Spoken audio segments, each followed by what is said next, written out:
Holy crap, I'm late. I do apologize for that.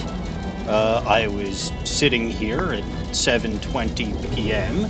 getting ready to stream for the evening, and I got a text from my dad and had to go help him on an adventure. Hello there, Swifty, and welcome to Shadows Over Loathing.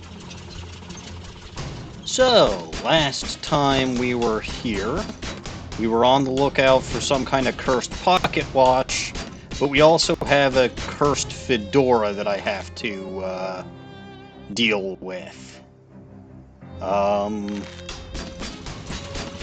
So I actually will deal with that, just to show you all what uncursing stuff looks like. How have I been? Mostly okay, except for... Okay, so Swifty, you don't know this, but you may notice that that this stream is called No Left Thumb Challenge. This would be why.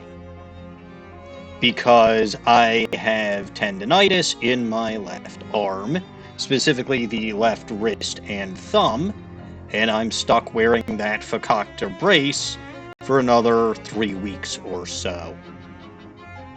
So that's fun.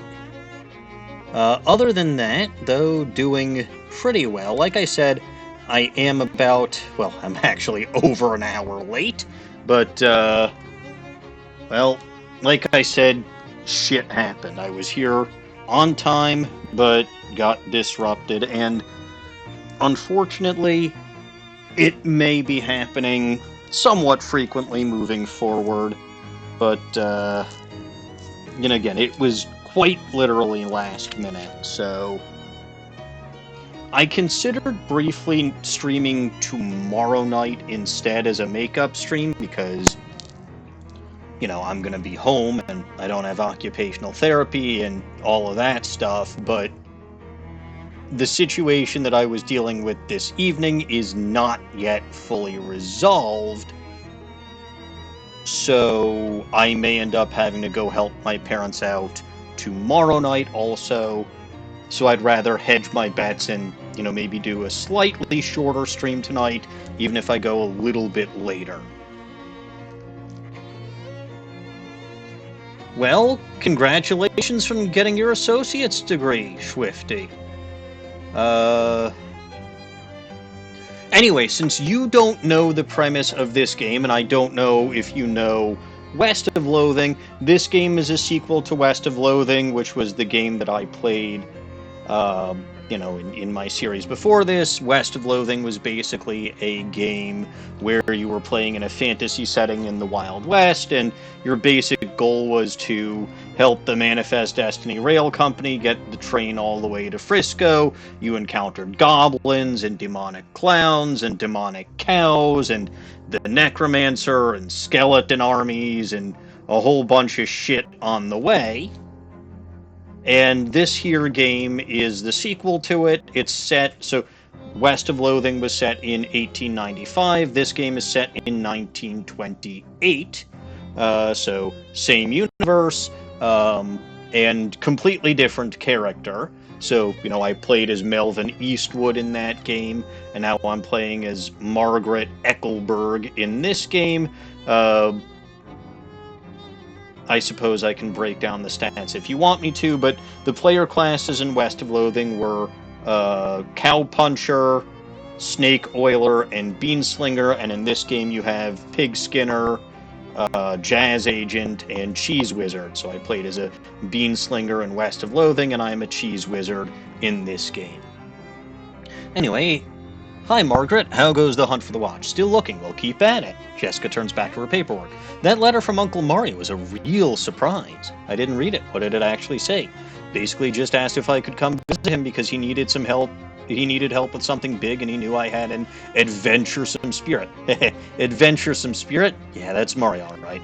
I haven't seen him in ages. I mean, I only ever saw him at Crimbo, and sometimes he came with us when we went camping in the summer, but after I moved out to go to college, we kind of lost touch except for birthday cards. But you dropped everything else, to come see him? To see crazy Uncle Murray again? Of course. Does he still do that trick where he pulls 5 meat out from your ear? What? Ew! Yeah, it was super gross. I loved it when I was 10. Well, I'll bet he'll do that if you ask him. If you ask him. See if I can find him. Yeah, here's hoping. Alright. But how is any of this helping to find Uncle Murray? Hey, Jessica, not to dispute the importance of collecting these weird artifacts or anything, but I'm worried about Uncle Murray. How is this helping us find him? Oh, I guess I didn't really explain that. See, the Detectratron 1000 is new, and we really only got it running after Murray disappeared. He always searched out artifacts in a more hands-on ways. Research, networking, following rumors, that kind of thing. Last artifact he went after, it could be basically anywhere, but the Detectotron only detects the nearest artifact. I see. So you figure if we pick them up in order, eventually we'll get the one that he was looking for. Right. I wish the hell he'd left a note about where he was going. I guess he either thought it was too dangerous and didn't want us following, or he rushed off all excited like a kid in a toy store. That's Murray for you. Yeah, that tracks. Alright, so like I said, Swifty, I am a cheese wizard. And you'll see that I've got 3 different stats. I've got Muscle, Mysticality, and Moxie, and then of course I've got HP and AP and a couple of armor specs, but Muscle is basically physical, right? So if you're hitting something with a melee weapon, like a baseball bat, that will do damage based on your muscle. Moxie is for ranged weapons, so in this case that's things like guns or musical instruments. And then Mysticality does damage based on, well, Mysticality is for magical weapons. So in this case, in the Loathing verse, cooking has to do with magic, so it'll be things like utensils. So I'm holding a grimy spatula as my weapon right now. There are various skills that I can get that will increase my stats and have other beneficial effects. I do have some items and what have you. I don't like the menus in the Switch version of this game. Charles seems preoccupied. He keeps checking his pockets and the drawers of his desk. Lose something? Yeah, I seem to have misplaced the chuck key to my drill. What's a Charlie chuck, Kiki? Charlie raises an eyebrow. It's a little twisty thing for tightening the chuck on a drill. Any idea where he lost it? It can't have gotten too far. Cord on this thing got stuck in the outlet, and it's not long enough for me to drill anything that isn't in this neighborhood. I'll help you look for it. Alright. So let's go wandering. Aha! An Ocean City back alley, find some strange graffiti and unsolved long division problem. Solve it. Make short work of the long division. 4x paid. Ho ho! So this is where we encounter the first of several of the many gangs roving around Ocean City. Hey lady, this is Doughboy territory. If you want to walk down this street, you gotta pay the toll. What's the toll? 5 meat.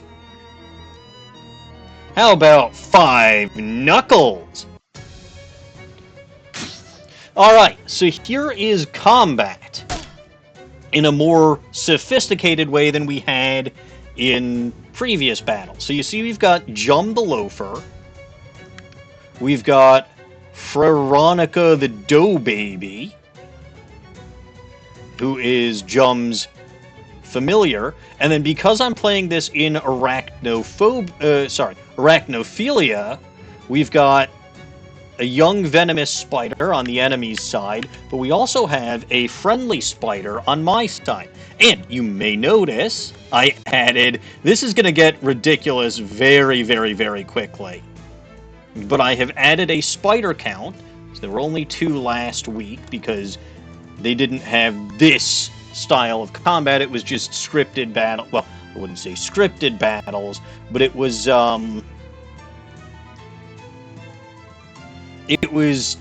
battles where it was basically just you and your familiar against whatever it was you were facing. They didn't add anything to it. They didn't, like, all the battles in the prologue, the enemies and the entities on your side are a given. So you can see, right, I've now got my Queso Fustalento and my Parmesan Missile. So I'm going to use my queso fustalento and cheese him. I also have some items that I can use. So actually, I could have tossed the rusty cola can at him. I can also use a dubious grenade, but I don't think I want to do... Yeah, with my HP being as low as it is, I don't want to do that. So let's... But yeah, no, I used up my AP. I was not particularly wise about how I did this. But that's fine. I'll toss this guy or I'll flip him over. Loaf bonk. That's fine. You can see that he was healed. Then the friendly spider I can't control. But the friendly spider is powerful.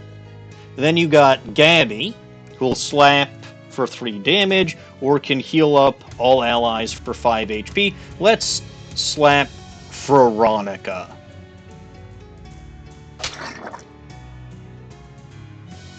And that thing's gonna do nasty bite and poison me again. And the spider has 8 HP, so should be able to deal this. And you can, by the way, you can also see, right, so the young venomous spider is immune to poison. That doesn't mean that it's immune to stench damage, as you saw it took damage from the queso fustalento. But it means that if I have something that will do poisonous damage, right, so if I take a look, and you can actually see what each target is intending to do. Right, so young venomous spider intends to poison Margaret Eckelberg for 4 with a nasty, nasty bite. You can see, right, friendly spider intends to bite a random enemy for 2 physical damage and inflict 1 poison. And then Arlington the Mockingbird is going to sing a pretty song, increasing one of your stats by 1 at random. Now, strictly speaking, I didn't actually have to KO Veronica because... She would have fled after her master was defeated, but such is life. Anyway, got a clammy dough glob and 5 XP, and then 11 meat. Arlington levels up as well. Alright, see a glint of metal underneath a nearby bush. Hey, this must be the thing that Charles lost. Or Charles Wallace lost. I got Charles's Chuck key. Very good. Hey there, Margaret. Any luck finding my Chuck key? Here's the Chuck key. That's it. Thank you. Where'd you find it? Under a bush. Yeah, probably that bush I was drilling holes in the other day. 10 XP. All right, good. XP is useful. Only 19 XP, so not so great, but such is life. Did I feed you sardines yet? I don't think I did. All right. The uncursing machine. Sit in it. You sit in the chair, which is surprisingly comfortable, and put the weird metal dome thing down over your head. What would I like to uncurse today? Well, I've only got this terribly cursed fedora. No sooner have you sat down than the machine, with a hiss, positively whiffs the fedora straight up into the dome. The hat rattles around in there angrily like a snake in a cement mixer. After a good long minute, flops limply and wet into your lap. Whatever ominous energy once possessed the terribly cursed hat is gone. It is now simply a terrible hat. You got an item, uncursed fedora. Curse itself still lives, transfixed as a dreamlike construct within the machine. Now, how do I get rid of this curse? See, curses are like energy, Margaret. They can't be created or destroyed, only changed. Can't remember who said that. Isaac Newman? Newton Newman. Yeah, that's the one. That machine knows how to take a curse from one object and put it in itself, but as for how you can change a curse, well, I don't know. That's some higher consciousness spiritualist stuff. Don't know much about that. I'm more of a Newton sort of guy. The fedora's curse bounces around the innards of this machine, daring you to come project your consciousness inside it. Sounds safe, I'll do that. Maybe later. I do want to show one quick thing. Right, so if we take a look at this hat now, which I can do here, right, so this hat is clean, both spiritually and laundrally.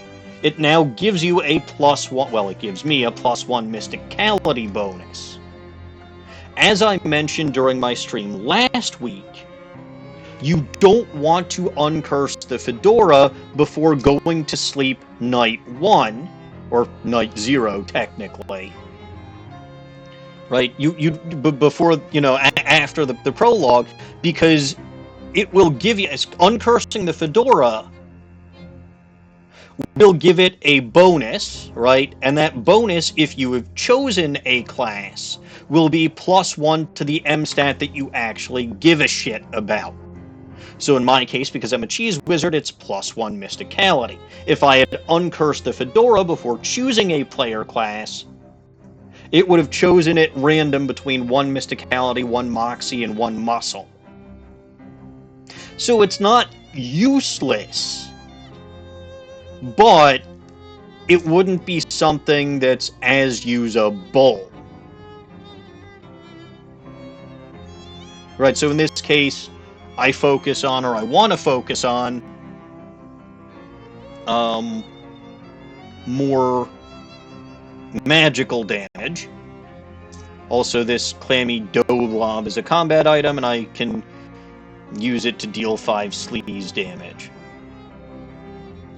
It has always puzzled you that bread is so pleasant, given how unpleasant its ingredients are when you mix them together. Wonderful. So, alright, but we haven't finished uncursing the fedora yet, right? We've just transferred the curse to the machine. So I wanted to step out of it right now to show you, yes, you've uncursed the fedora, you get +1 to your M stat that you want, but let's deal with the fedora's curse now. Where the hell did I go? So you can always leave these at any time, right? Portal to another world is open, but your work is not. But the work here is not yet done. You can go home if you want to. But, where am I and what am I doing? Well, apparently I'm in the Fedoral Reserve, which is an excellent pun. Uh-oh. What is this? Aye, I heard the death call, creature. Rest now, I will find thy murderer. Oh no. A tree felled before its time, a ground stained with sin. Yes, et in Arcadia ego. Even in Arcadia, there is death. Yes, even in paradise, there is a killer. Well, well. And we see here this weird-looking tree wearing 3 fedoras. Thou'lt know who I am, and why I am here. Aye, Cutter, there has been a murder. What knowest thou of murder? That I did not do the murder, and that is all. What mo have thee for me? Only this, I am one of 3 brothers. One of us always tellins the truth. One of us always lies. And a third of us doesn't speck in at all, but honks. If I find in thee a liar, there is no thing I can do to savin thee. Aye, Cutter, thou art the servant of the wood. Blessed be her branches. Blessed be. All right. Here's another one. Big power in the wood today, Cutter. Aye, a tree has fallen in the forest, and it has made a sin. But not me a sinner, that I assure thee. Thou claim to be without sin. None of us is without sins, but mine do not run to murder. Then whose? Look for my brother.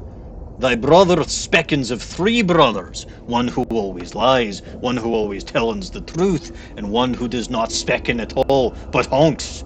What specken thee of this? This is fairy talk.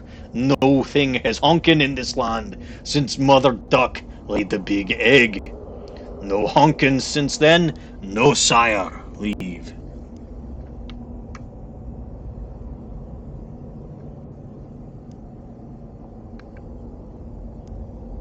Alright. Ooh, this one looks suspicious. Look at those weird-looking eyes. Something is rotten in the woodcutter. Aye, a murder, with perversions as its source. Speak to me of perversions. I have no thing to say, for I do not tarry with them. What do thou tellen me? I am troubled by the murder, but of it I know no thing. I warn thee, my forgiveness makes no room for liars. Thou wilt do what thou must, Cotter, I have no doubt. Thy brother Speckin of 3 brothers, one who always lies, one who always tellens the truth, and one who does not specken at all, but honks. What specken thee of this? I do not honken, sire, I swear yon upon it. Never hast thou honken. Never, never, 'tis a sin in mine eyes. Interesting, long may thee grow. Alright, so we have encountered 3 brothers. One who claims that one always tells the truth, one always lies, and one who honks. And 2 who say that the first one is a liar, and none of them honk. Well, gee. You there. Which tree has done the murder today? Speckin to the first tree. I say I did not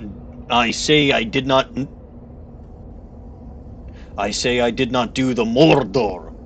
I also say I am one of 3 brothers. One of us always tellens the truth, one of us always lies, and the third of us does not specken at all, but honks. Thou lie about honkin'! Thou lie about honkin', tree. What say? Thy brothers honkin' not. Thou wouldst lie to the cutter of the wood. Thou wouldst do murder in the wood. Aye, thou hast the right of it. I sought only to distracten thee whilst I'm making my escape. Goodbye, cutter. Do not run from me, tree. Thou do not run. Nay, I growen. In 100 years I will have grown so tall and strong, thine axe will never fall in, thy axe will never fell in me. But I will not wait 100 years. Die, murderer! But this is not fair. And there we go. Big rot in the wood today, Cutter. And wait, what? No, that's not you. You don't talk like that. Dark thoughts of trees and axes and bloody sap cling to your skin. You shake them off like dreadful cobwebs. 5 XP. You're not sure what just happened, but as you turn over the formerly terribly cursed fedora in your hands, you feel confident that the curse which plagued the starchy line, the starchy little felt thing, is finally gone for good. You put the hat back on, it nearly sparkles now. Now, all you've got to do is reckon whether you're the kind of gal who goes around wearing a fedora. It'll do? I love it. Nice hat, says Charles. Nice hat indeed. But, now that I've completely uncursed it and gotten rid of the curse, not only do I have +1 to my M stat, I also have +5 to my max HP, which will be helpful.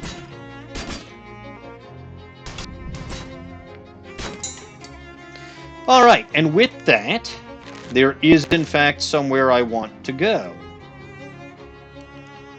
Well, I would like to go back to the boardwalk. You find your path unexpectedly blocked by a huge pile of junk, a broken down car, a busted lamppost, a couch with the strings poking out of it, wide variety of other assorted trash. Jeez, what happened here? Oh, Gabby has a memory of it. There was an accident a coupling of weeks ago. The car had a tire break and smashed on the lamppost. That explains the car and the lamppost, but why are they still here, and what's with all this other junk? City trash takeawayers are all contractors now, and who wanted to pay for it? Nobody. So the car waits there, And people put junk there because because that's a place where junk is. Huh, well, I guess we go around it. No, no, not in the street. That's dangerous. Look at the lamppost for what a car can do. Well, sure, but the traffic isn't bad right now, and here, it's not any problem. Gabby starts picking up the junk and stacking it out of the way, clearing a path through the middle of the pile. Thanks, Gabby, but that's not really... Heave! Ha! With a mighty shove, Gabby knocks the wrecked car over on its side and wrestles it into a parking spot. Wow! Ha ha! Gabby sure showed that car where a car goes. Phew! Gabby's muscle has increased by 1.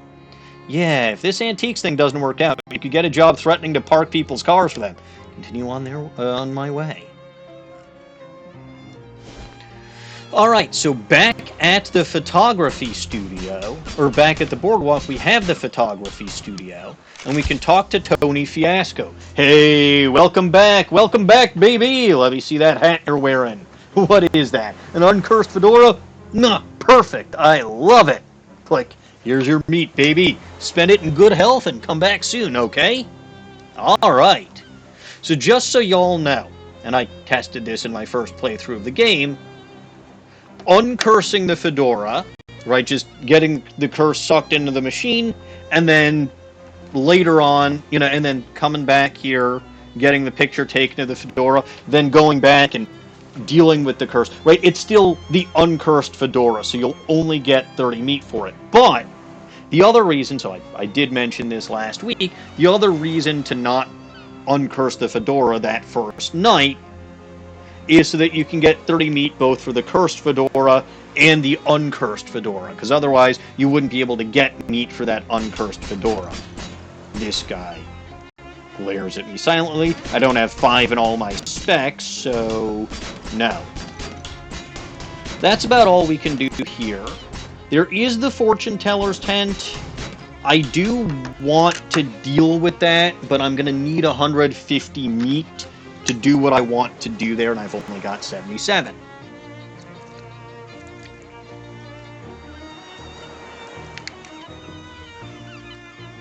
Trust me when I say getting meat's not going to be a problem. So I wouldn't worry about that too much. Alright, so also remember from last week that we had Marvin over here on his mailbox, and he asked us to go to Hiram's. And then we also have Johnny the Hobo King. So let's deal with Johnny the Hobo King first, because I've got Bewitch and I've got sufficient mysticality. You notice a strangely discolored patch of curb next to a sewer grate. Concrete appears to have absorbed a significant quantity of magical sewer energy. Collect a sample. It's strange. Something like this is normally only found close to ley line intersections, and sewers and ley lines are very different things.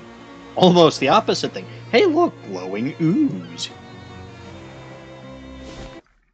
So that glowing ooze, right? It's glowing green goo. Perhaps one day the world will be ready for the secret of it. That's an ingredient, right? That's something that you get from your miner.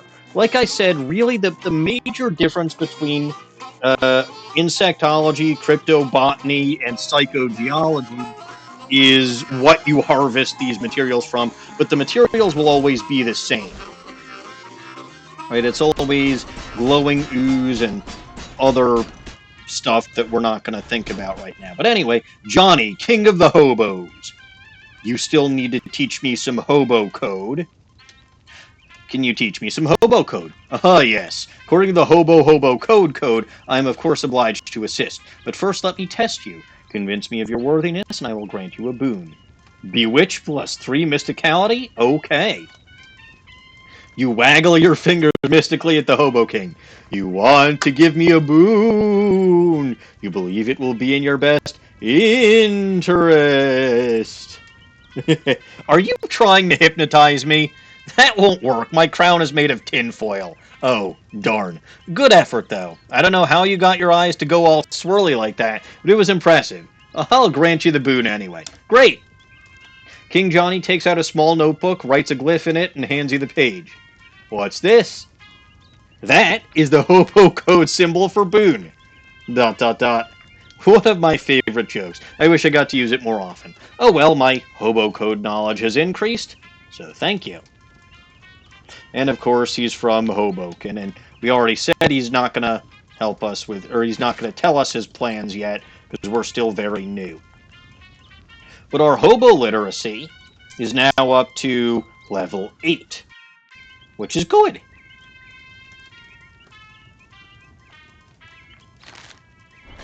Alright, but that's all we can do here, at least for now, so, Marvin wants his snackle cakes, which he allegedly bought from Hiram's, and I actually did this in a stupid order. On your way to wherever, you run into a cool guy wearing some cool sunglasses, strutting down the avenue. Hey, baby, what's happening? Hi? I can see you dig the shades. You've got good taste, baby. What? The what? You like my sunglasses. Oh, gotcha. I don't think anyone calls them shades for at least another 20 years, though. I pride myself on being on the cutting edge, baby. He flips open his coat, showing you rows of sunglasses inside. Care to buy yourself a pair? For you, only 25 meat. Sure, it's a deal. Now that's what I like to hear. He takes your meat and expertly selects the best pair of sunglasses for you from the lining of his coat. Spend 25 meat, I get some stylish sunglasses. Looking good, baby. Nice doing business with you. And that's the last of the cash I needed to square up things with Ms. Brewster, so thanks for that, baby. Ms. Brewster. She's the lady that runs the boarding house me and the other traveling salesmen stay at when we're in town. She's strict, but it's a nice place. Check it out sometime. And there is Ms. Brewster's home for traveling salesmen. Thanks for the tip.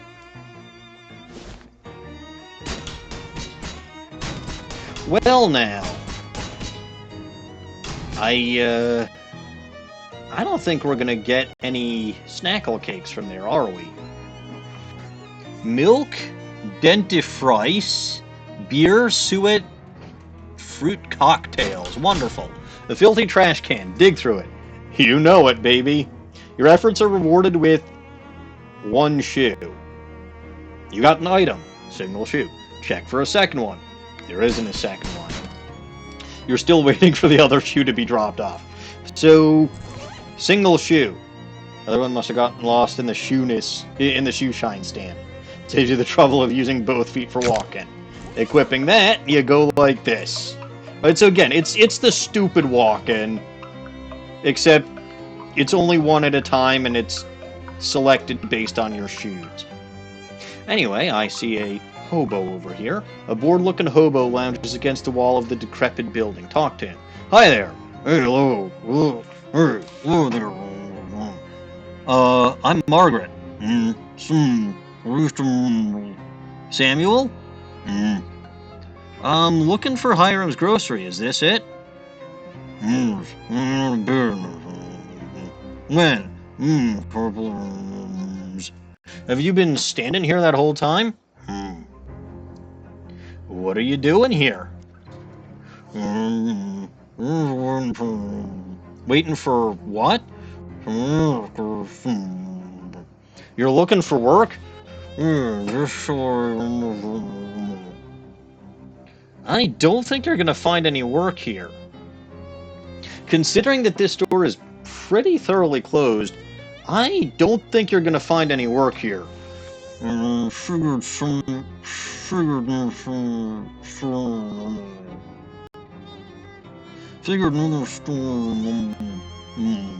Doesn't look to me like another store is going to open here anytime soon. Let's give him 10 meat. Here, maybe you can take a cab to a different store or something? He tips his hat to you and whistles for a passing cab. Good luck, Samuel. Alright, so let's actually at least take a look at Hiram's. This door is not excited about the idea of you going through. Well, I'm gonna pry it open. Crowbar makes short work of the boards. Let's go on in. Oh dear. This shelf is so empty it doesn't even have a shelf. The only thing left on this shelf is a pair of rusty tongs. Hey! Barbecue tongs, eh?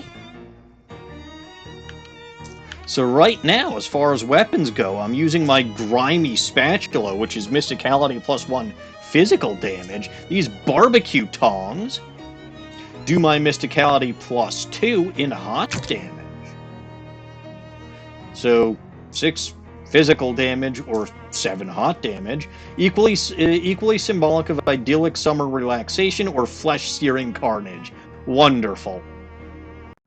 But this is also why I didn't buy that spork at the Cola Wars place, because I was going to get something that does my mysticality +2 hot damage quick enough. There's nothing left here. This shelf is littered with various pieces of trash. Dig through it. You find a mercifully unopened tube of lip balm. Lip balm increases sleaze armor. If you wrap a candle in tin foil, it's just weird trash. But if you then print the words lip balm on the foil, it's a must-have consumer product. Hooray. That's a potion, apparently. You've already found the single treasure in all this trash. Even mice would be disappointed in this shelf. It's an empty shelf, unless... No, it's empty. Unless... No, it's definitely empty. But wait! Listen, it's empty. Oop. Frickin' controller. Listen, it's empty. I promise. Fine. The counter is dusty and long abandoned. Search it. Register is empty unless you know someone who accepts mouse droppings as currency. Look behind the counter. You find an old invoice for a shipment from the Snackle Mills factory, which is marked as never having arrived. Factory's address is listed. Location unlocked. Snackle Mills factory. Well, that sounds fun. Nothing but trash on this shelf. Alright, so that's it for there. Let's proceed to Snackle Mills, then. Oh, hey. You hear the ringing of cathedral's bells and turn to see their source. Unsurprisingly, it's a cathedral. Unless you're just naturally surprised by cathedrals. They're so big and pointy, it could be hiding around any corner. Yeah, that look in my eye says I'm surprised by everything. Location unlocked, St. Polycarp's Cathedral. I'm going to continue where I'm going now, but St. Polycarp's is somewhere to go. Alright. Ooh. It's a similith, a spire of petrified flour. Gather some. So I got some powerful grit. Even though it's just an inert power, you're still pretty sure it's going to bully you. Glowing ooze, glowing green goo. Perhaps one day the world will be ready for the secret of it. I think I showed you that already. Empty vegetable oil drums. Crate is full of baking soda. Tarp is there to keep vinegar from getting to it. Let's not head anywhere else. This truck is laden with crates of Snackle cakes, the worst snack food ever developed. Grab a case for Marvin. Case of Snackle cakes. It's a case of Snackle cakes. They're the chocolate kind, which you never liked. To be fair, I never liked any of them. Huh, this must be the front door to the factory. Wait, is this the front of the factory or the back? Enter. The door doesn't appear to be locked, but it sure doesn't open. On closer inspection, it seems to be rusted shut. Force it open.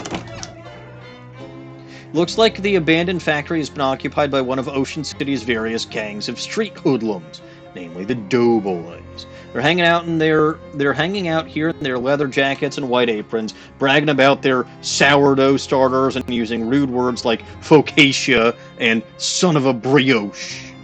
Or they were until he made that huge racket getting in here.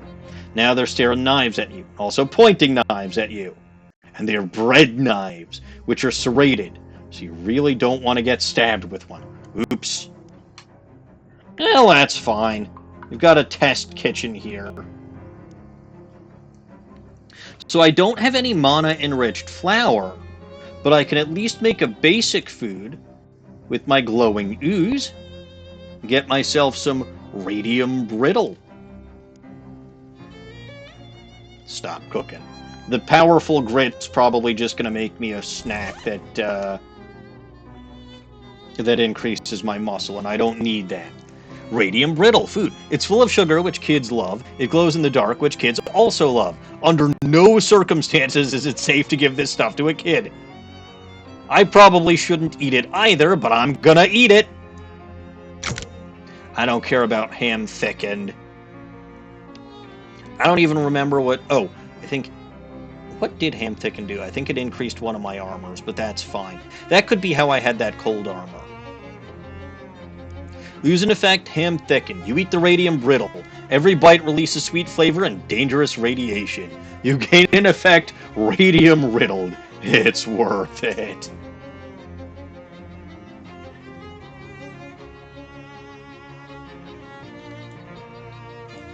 Yeah, if we go back... No, I still have the cold armor.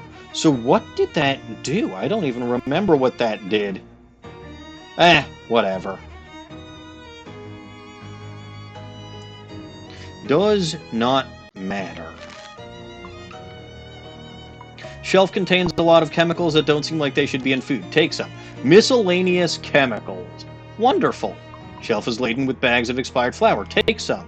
Hey, mana-enriched flour. Well, I should have waited for that before I did some cooking with that glowing ooze. Oh well. If we take a look...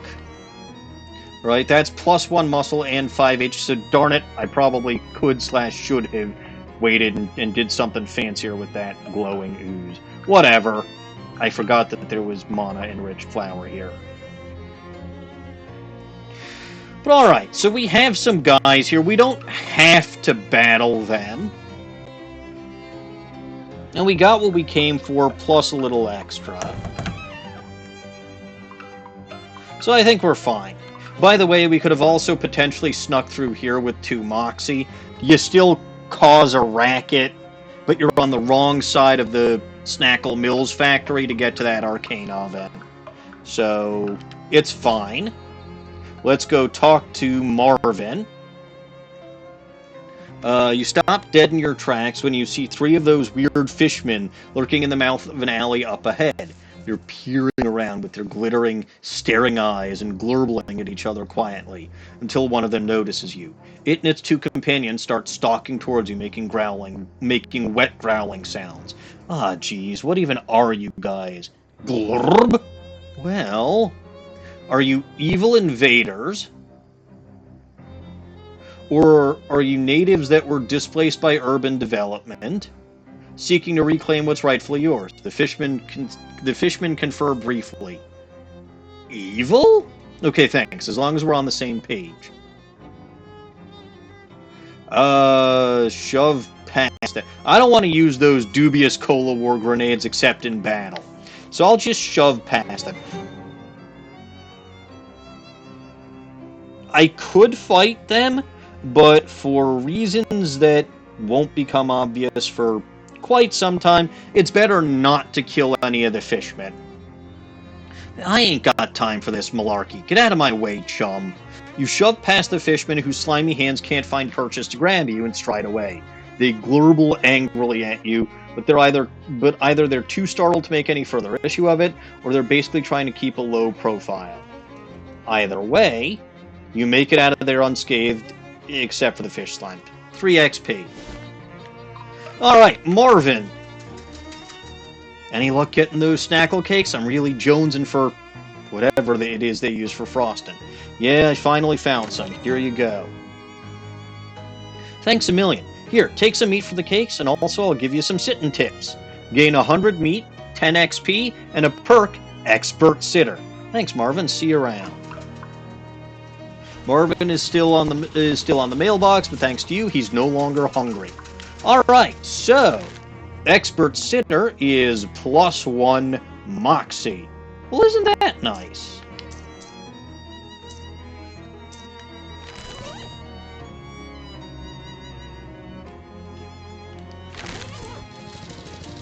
And 100 meat's pretty good.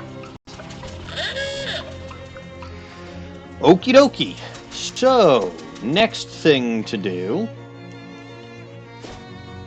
is we've now got Mrs. Brewster's and we've got St. Polycarp's. Let's go to St. Polycarp's. A pebble next to the sidewalk catches your eye. Using that exact same eye, you determine that it's no ordinary pebble, it's a petrified espresso bean. Grind it up. Grab the bean and crush it into powder. You get an item, energizing powder. Take that, bean!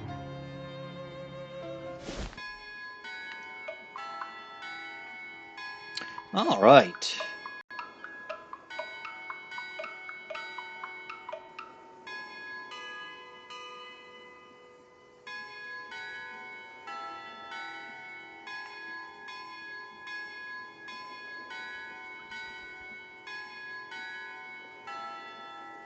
Yeah, the bells are playing Mary Had a Little Lamb.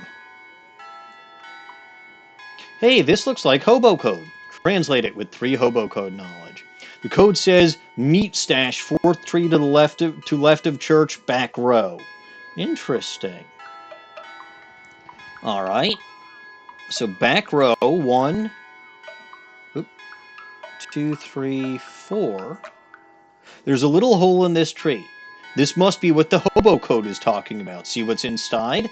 It's an old wallet. Thanks, kindly hobo. You got an item, old wallet. Leather wallet, torn thin from years of being sat on. Maybe there's meat left in it. Loot it. Rifle through the wallet. There's nothing interested in it.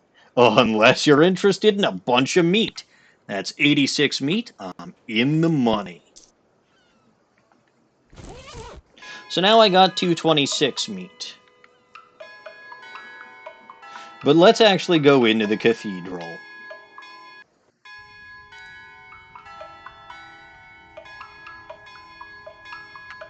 There's a hymnal in the back of this pew. Grab it. Yikes! You got an item, unpleasant hymnal. The heck does that do? So that is an offhand item. There's something unsettling about this book of hymns. Maybe it's the fact that every instance of the word God has been replaced with some kind of weird shifting ink blot thing. Crack it open to deal your muscle in spooky damage once per fight. So that's an offhand item, and I think that it's probably better than my haunted duck call, because it actually deals damage. So we'll swap that out.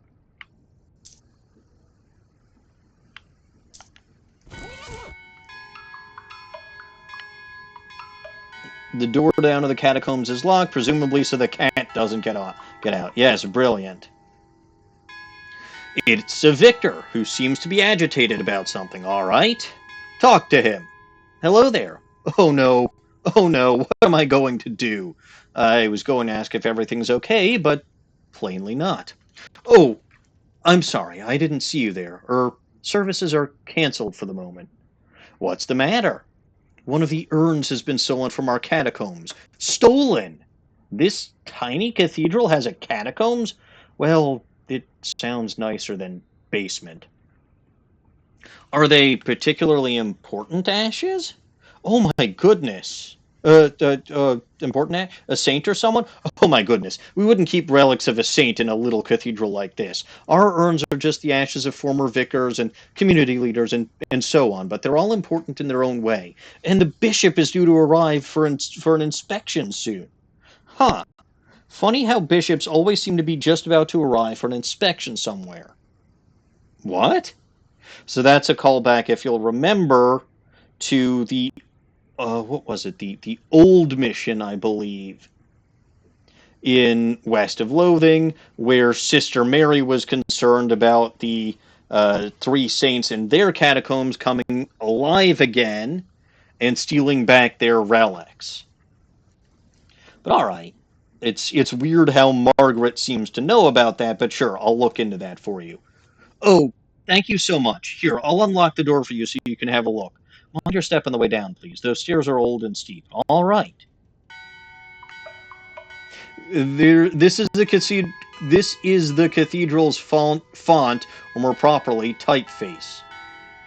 I can fish in there.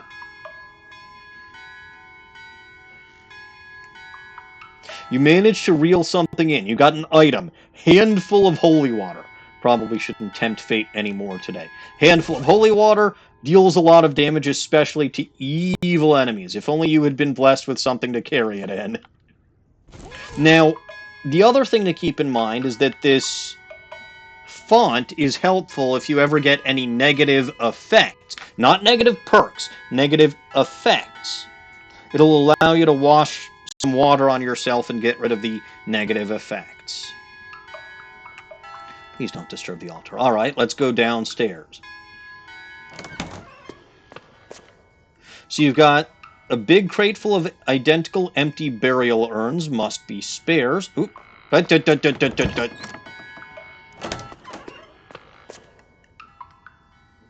There's one candle left unlit. Light it.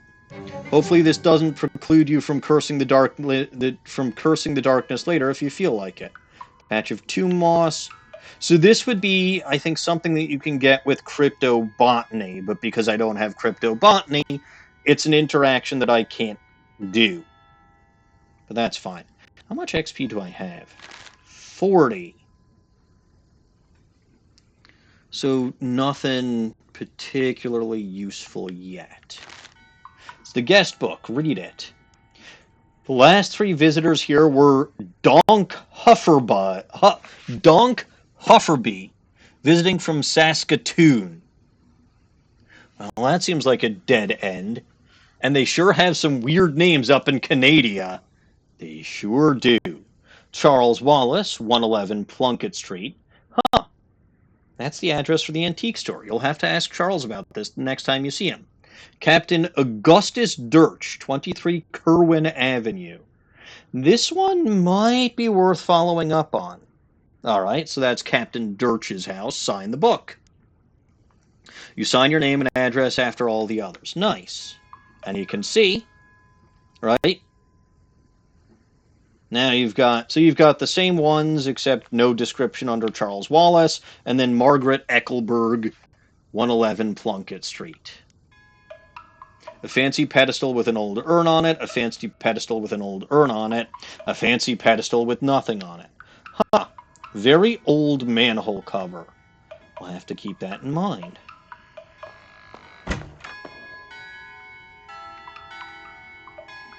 Do you have anything further to say? No, not yet.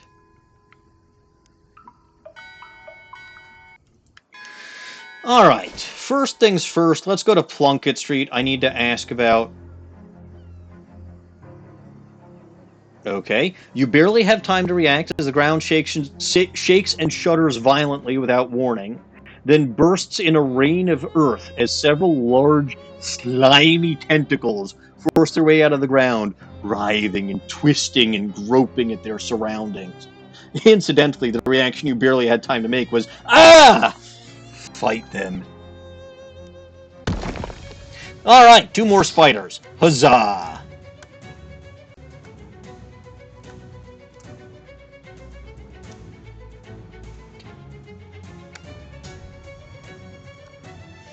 All right, buddy. So this will use up an AP. Let's see. It's a lot of enemies. It's a lot of enemies.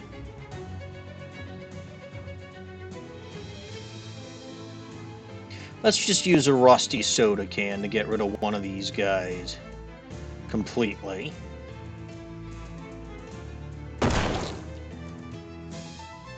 Yeah, it deals 15, and I will probably be missing that later. In fact, I will almost certainly be missing that later, but whatever. Then we'll attack this one. And I can deal 8 damage on my own, so I will use my tongs on that. Spider will attack that, get rid of that. Gabby can bitch slap that. Spider comes in. I'm poisoned for even more. And I can say to this one, tongs for the memory. You won, they're going to need 10 of those things if they want to tackle you. 10 tackles? Not quite. Oh, curious. Interesting. You follow a trail of disturbed earth and cracked pavement from the place where the tentacles popped out of the ground. Hello, Bulba Garden. Thank you for the raid. Yes, cool meat. Always with the meat. To the place where presumably they popped in, and by presumably I mean obviously, because that place is a house with slimy, wriggling tentacles poking out of all its holes. I'm going to... Do you have to phrase it that way? I'm going to ignore that and keep walking. How was your stream this evening, Cody?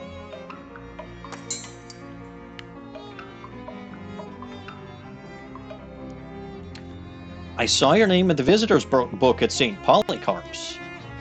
Oh, sure. I do a little whittling to pass the time now and again, and sometimes I go to St. Polycarp's to look at their gargoyles. Here, have one. He opens his desk drawer and tosses you a little wooden gargoyle on a leather cord. Got an item? Gargoyle charm. Stream went well, trying to prove Pikachu's innocence. Well, he's guilty, so... That gives me +1 spooky armor. Base has the motto, keep on truckin' carved into it. Interesting. But I think I've already got a better accessory, so it's fine by me. Alright, so Charles was a dead end, as one would expect. So let's check out Dirch's house. While meandering the streets of Ocean City, you encounter a man carrying a medium-sized piece of luggage. Not brief enough to be called a briefcase, but unsuitable as a suitcase for more than 2 suits. Hey there, friend. You look like someone who appreciates a fine pair of pants. Do I? What does that even look like? Astute? Discerning? Even, dare I say, perspicacious? I have never met anyone who dared to say that word before. Listen, have I got a pair of pants here that is gonna knock your socks off? What? He opens his case and pulls out a pair of slacks that are oddly stiff and shiny. Feast your eyes on these babies. What's up with them? Waxed slacks. They're waxed. Guaranteed grease-proof. And they're yours for only 20 meat. Alright, it's a deal. Great, this is one pair of pants that you aren't going to regret. I instantly regret them. I got the waxed slacks.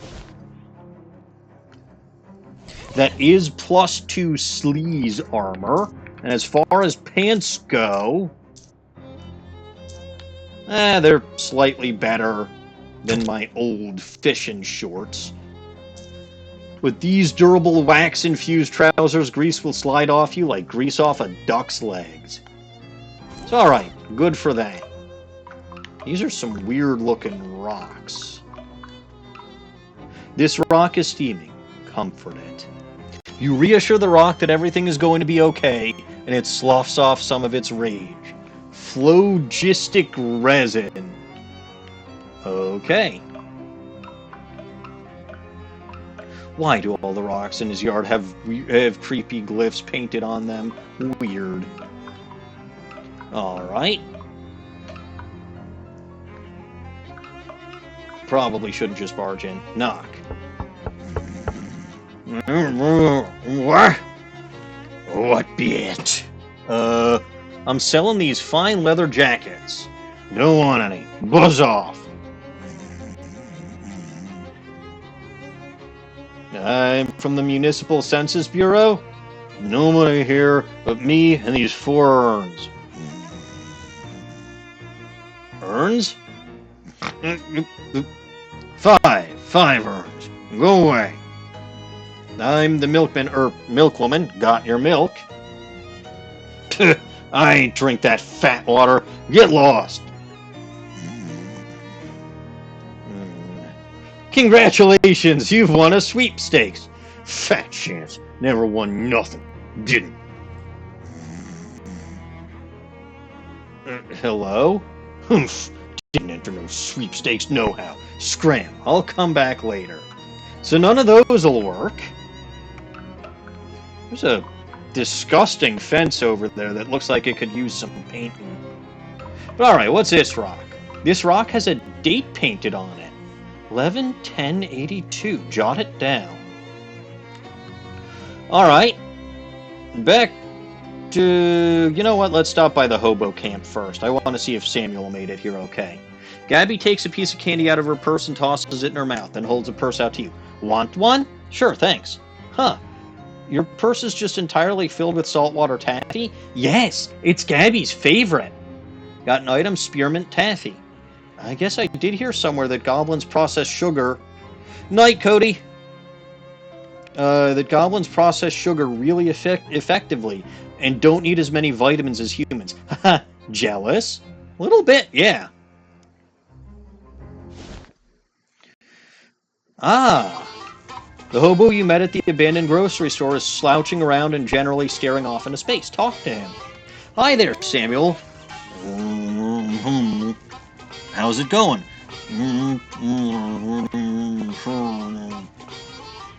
Doing fine, thanks. Are you able to find any work? That's a shame.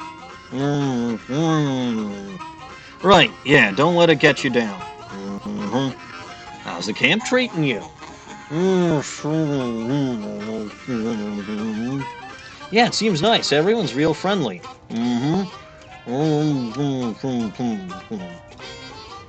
That's great. Community's real important. Definitely better than standing on an abandoned street corner for months at a stretch. Dot dot dot. Dot dot dot. I don't suppose there's any chance of a punchline where you suddenly say something really elaborate and completely understandable, is there?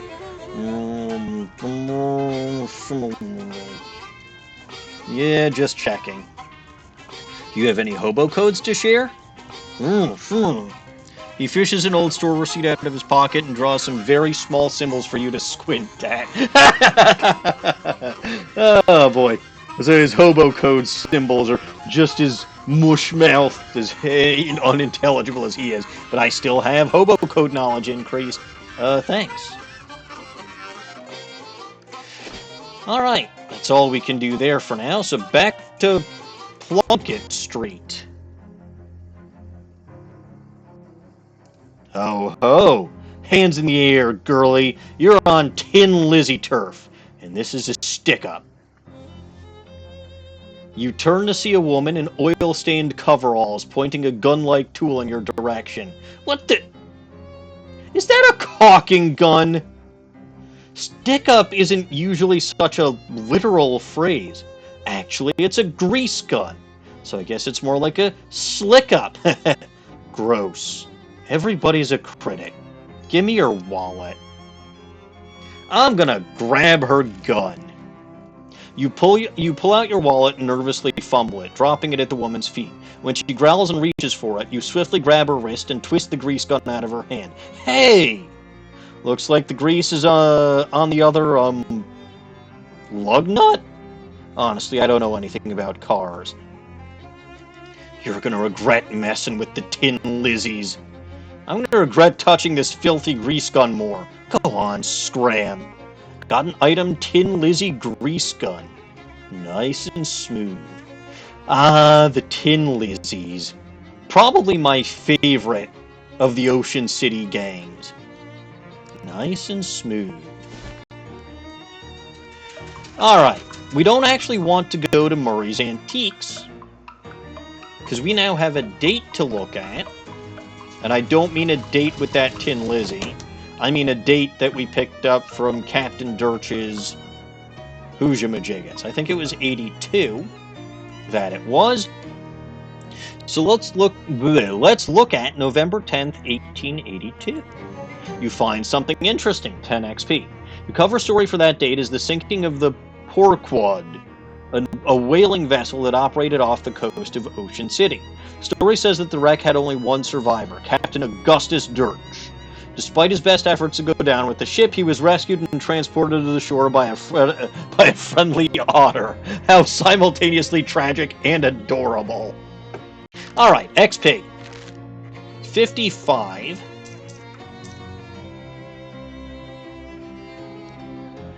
So...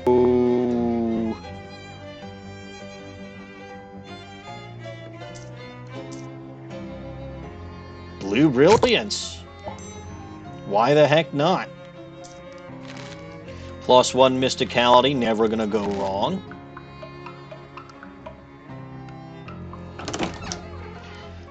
Alright, so now we know what Dirch's story is, so we gotta go back there. No encounters, it's very sad.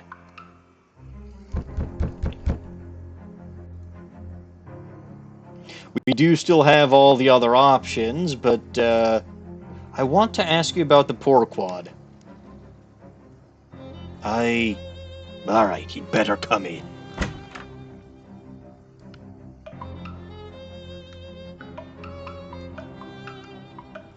An old, gray-bearded man in a sea captain's hat is glaring at you suspiciously. Talk to him. Humph, what do ye be wantin'? Well, I'm from the Ocean City Watchful Eye. You know, the newspaper.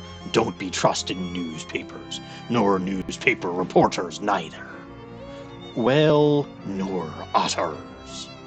Fortunately, I'm only one of those three things. Can I ask you about the Porquad? Ain't nothing to say. Storm blew up unexpected. We hit a funny rock. All hands be lost. That was decades ago. Why ye be bothering me now? Well, it's a slow news day. What was funny about the rock? Ye ever see a 30-foot black basalt obelisk sticking straight out of the ocean? Can't say I have. Me neither. And I've been sailing that route for years. So I guess when you say funny, you didn't mean as in ha-ha.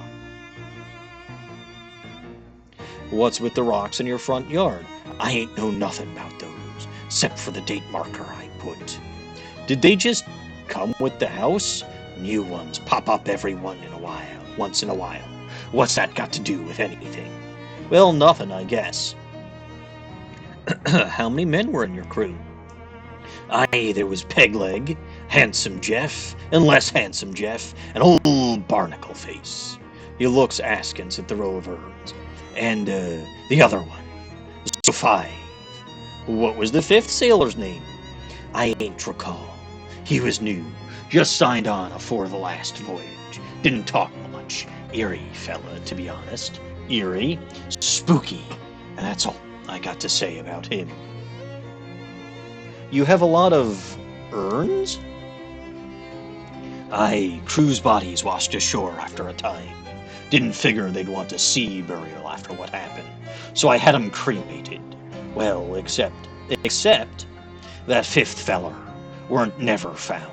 I ain't recall how that urn got here. ... He was a member of the crew, right and proper though, so he got much as right to be here as any of them. Did you ever visit that little cathedral? Sure. Used to go and pay me respects once in a while, back afore me knees started acting up.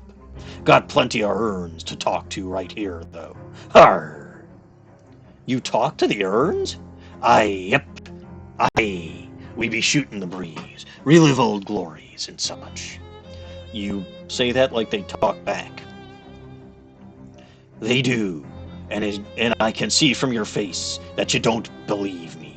So you can ask them yourself, landlubber. I guess I'll have a chat with your urns then. Fine, but if you got any more questions for me, ask 'em now. I be tired all this chit-chat. I'm done asking questions, thanks. The old man is dozing in his chair. Talk to him. Batten down them hatches, boys. Harumph. Huh. This nightstand looks like it was dredged up from an old shipwreck. There's a blubber lamp on top. Examine the lamp. It's a simple device, a glass vessel filled with whale blubber with a wick stuck in it. Blubber lamp really rolls off the tongue, though. Just a really delightful phrase. Say it. Blubber lamp. Wonderful. Say it again. Blubber lamp. Incredible. Say it again. Blubber lamp. Blubber lamp. Blubber lamp. Blubber lamp. Blubber lamp. No. Oh, you're no fun. We've got work to do. Elderly gray cat nervously washes itself in the corner. Try to pet it. Cat shies away from your touch. You notice that he's wearing a collar that says Ishmael. Church's career had been more successful. This would be a Commodore's commode. Huh, wash basin full of salt water. Guy is really committed to his whole deal. Alright.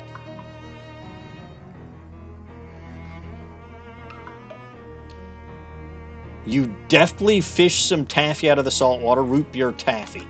Well, that's fun. Wash basin is full of salt water. Shelf full of nautical non-fiction. You are non-interested in it. Short wooden table, there's an old tarnished silver tray on top, but it's empty. Plaque above this urn says Pegleg Johnny. Talk to the urn? Hello? The urn doesn't respond. Anybody there? ... Imitate the captain's voice. You look around to make sure the captain is asleep, then mutter gruffly to the urn, Yar there, Johnny. Ye can speak freely now, sailor. I got rid of that no-good landlubber. A muffled, youthful-sounding voice replies, Yar, Captain. What did they want, anyhow? Bah, nothing of import. Your basic landlubber prattle, trying to sell newspapers and the like. Pay it no, never mind. Aye, aye, Captain. Keep talking to the urn. So, how'll be things? Oh, no problems, Captain. Everything's ship-shape. Ha ha. Always happy to chew the sea biscuit with you, though. Sure, let's reminisce about old times. Great, I love hearing your stories of nautical adventure. Oh, instead of that, why don't you be telling me about how you got the name Pegleg Johnny? Well, it's because of my leg, right? Got a peg leg. Sure. How'd you get it? I got it because I lost the original leg? I'd assume so, yeah. Yar, but, how? Wait, weren't you there with me when it happened? Time for my nap. Talk to you later. Back above this urn says, Handsome Jeff. Talk to the urn. So, how you be doing thar, Handsome Jeff? Smooth sailing, Captain. You feel like talking over old times? Sure, I mean, yar, why not? Right then, which particular yarn from your past have ye got on your mind? Oh, actually, let's talk about ye. Me? Aye, the fella next to ye be called Less Handsome Jeff, aye? So this judgment of your relative appearances literal, or be it more an ironic reversal sort of deal, yar? Well, ye never, wait a minute. Don't ye remember what we actually look like? Oh, yes, of course I do. Gotta go, bye. The plaque above this urn reads, Less Handsome Jeff, alright? Anything on your mind, Captain? Well, like what? Well, I don't know. Just wanted ye, I don't know. Just if you wanted to wax nostalgic about old times or anything. Alright? Right, so, yar, so, oh, right, those old times, right? Sure, right yar, Captain. Those old times we had together. Yar, we sure did. Many of them. Yar, anyway, I'm glad we had this talk. Placard above the urn reads, Barnacle face. Everything going all right. Aye, Captain, nary a cloud in the sky. Good, great. Are ye in the chatting mood? Sure, yar. Well, ye know me, Captain. Man, a few words and all. Happy to listen, though. Right, well, actually, I be wondering about your name there. Barnacle face. Well, what about it? Well, I was just wondering. Why? I mean, of course, I know why. But, if you have any insight into... you've never actually said. That is, you've never actually asked before, so, I'd have thought ye already... Right. Obviously I already... Anyway, if you're not comfortable discussing it, that'd be fine. Okay, yeah, good. Yar, yar. Plaque above this urn reads, Fifth Sailor. All right, what have we here? So, sailor, how is it going? How goes it? Dot dot dot. I'd ask what's new, but dot dot dot. Keep talking. You're not a talkative one, are ye, matey? Dot dot dot. I suppose you never were, come to that. Dot dot dot. Keep talking. So, well, as you were then, I could use some smokes, Captain. What? Smokes? Smokes. Smokes, as in cigarettes. Aye. What does an urn want with cigarettes? Dot dot dot. Well, all right then. Just leave them on the table like usual, please. Yar. All right, so that thing wants cigarettes.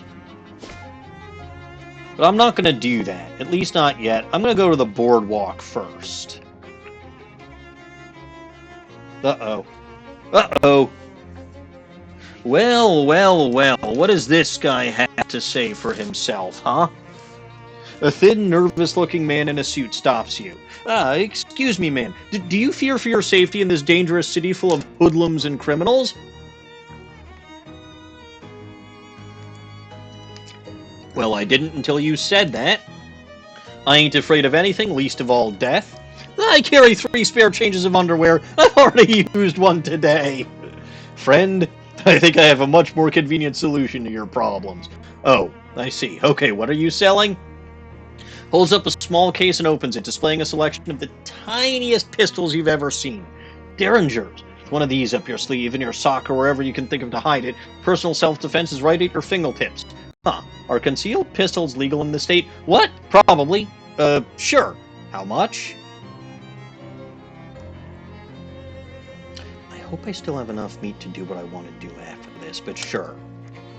Thanks, you won't regret this purchase. Extra small Derringer.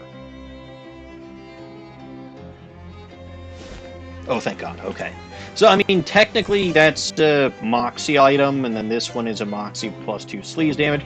This isn't really intended to be used as a weapon that's never stopped you before. Spearmint Taffy increases ranged weapon damage. Ooh, the root beer taffy. So what effects do I have? Oops. I forget, it's Y. So I've got booze and I've got food. I don't have a potion yet. So I might as well have the root beer taffy. As you chew the root beer taffy, you feel tendrils of mental energy reaching from your brain into the earth beneath you. Try to ignore all the grubs and old trash and focus more on the mystical interconnectedness of it all. Gain in effect the root of all things. Like, wow, man.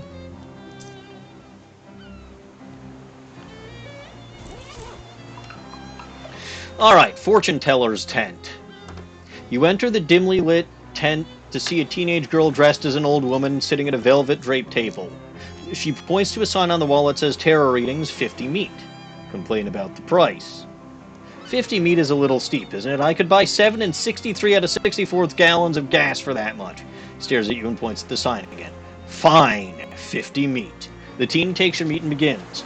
You spend 50 meat. First card represents your past. She slowly flips over a card. The five of loaves, I think? Yes, the 5 of loaves. So, where did you learn to read tarot cards? She stifles a laugh. This card regards an event in your history. I see a circus? A circus, I see. The next card is about your current situation. The circus, by the way, is a reference to Barnaby Bob's Perfectly Ordinary Circus and Sideshow, but like obviously everything in the past that this lady mentions pertains in this case, or in my case, to Melvin Eastwood, not Margaret Eckelberg. The next card is about your current situation. She flips over a card. the alert designer. Okay, that's a real tarot card for sure. She flips through a little book.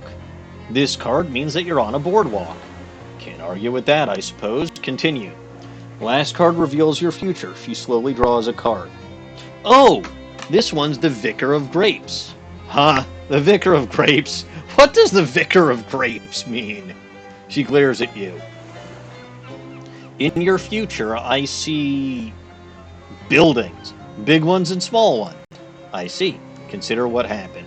You spend a few moments thinking about the tarot reading. Take your leave. Oh yeah? Let's do that again.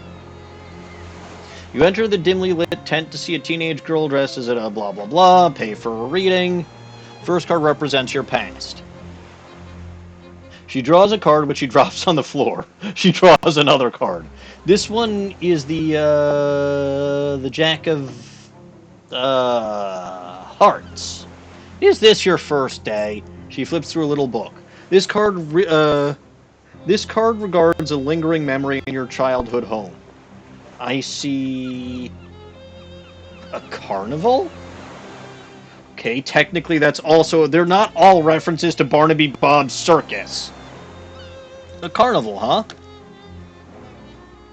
The second card is about your present, but not like a crimbo present, like the present. She licks her thumb and grabs the top card from the deck. It's the Devoted Pig Skinner. Are you sure? She smiles. Card means you're on a boardwalk. Amazing. Okay. Final card reveals what's in store for your future. She sighs and draws a card. Oh, This is the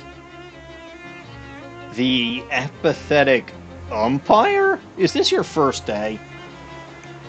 She raises an eyebrow at you. In the future, you will get your shoes wet, if you're not careful. Okay, I'll keep an eye out for that. You spend a few moments thinking about the tarot reading. Take your leave. Okay, well, third time's the charm. First card represents your past. She licks her thumb, grabs the top card from the deck. Okay, I know this one. This is the Curious First Baseman. Okay. She stifles a laugh.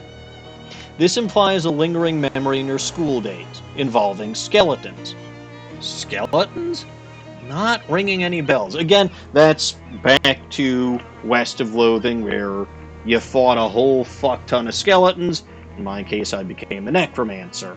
But none of that's actually read by this game, right? This game does not technically know what decisions or even what my character name was, or what my character was in West of Loathing. But presumably you encountered skeletons at some point if you played West of Loathing. It's almost impossible not to.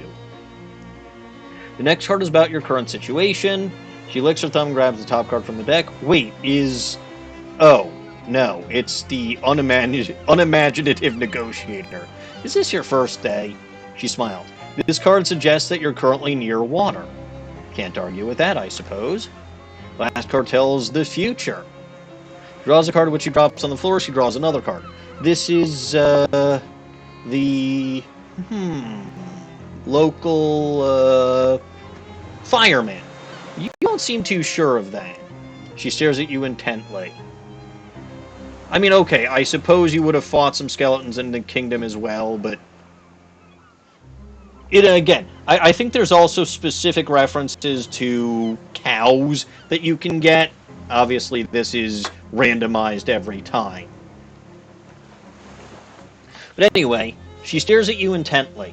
In the future, you will perform miscellaneous tasks for various individuals. Okay, I'll keep an eye out for that. Consider what just happened. You spend a few moments thinking about the tarot reading. You got a perk, Skeptical. So you have to do that 3 times. So you need 150 meat, but you get Skeptical. Hooray. Man, my mysticality's really taken off.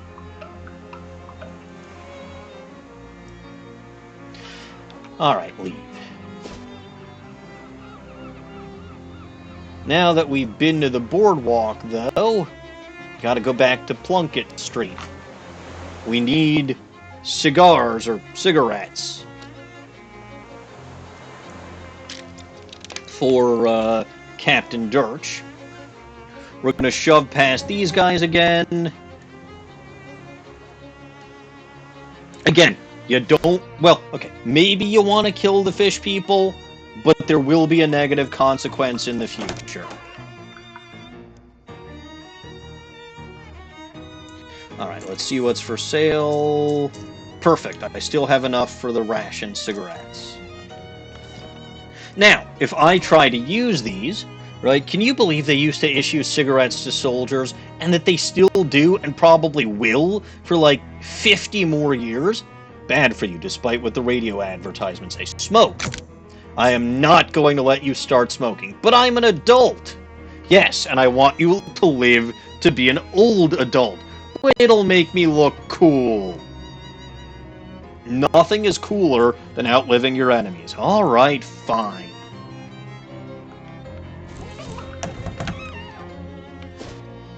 Let's go to Dirch's house. Uh-oh. You stop short as you turn the corner and duck behind a lamppost. Down the street, 3 doughboys are hanging out in a thick cloud of smoke. On closer inspection, well, distant squinting, none of them have cigarettes. Where's all the smoke coming from? One of them is waving his arms mystically. Are they conjuring flour?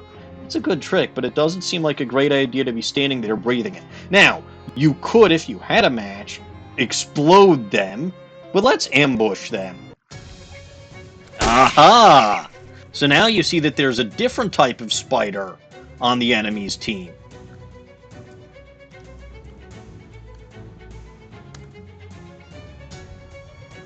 So that spider is an Arctic ankle-biting spider, and it's dangerous, right? 11 HP and deals 12 cold damage. So you can see that'll take out my friendly spider with no problems.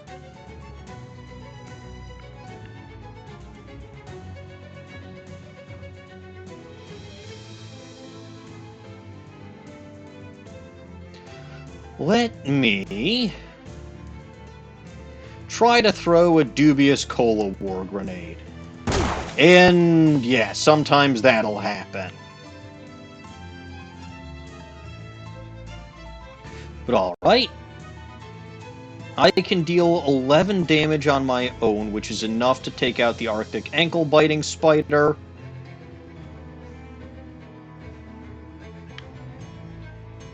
This guy's going to deal damage to all of us.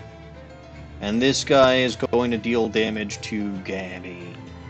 Let's take this guy out, because I think he's going to be the most dangerous.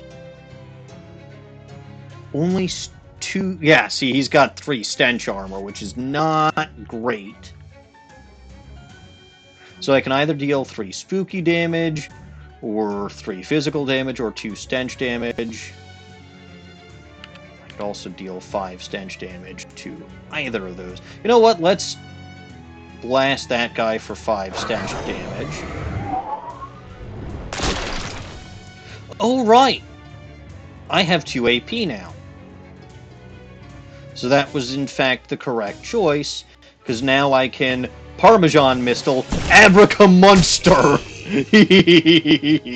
And now this will take out that Arctic spider.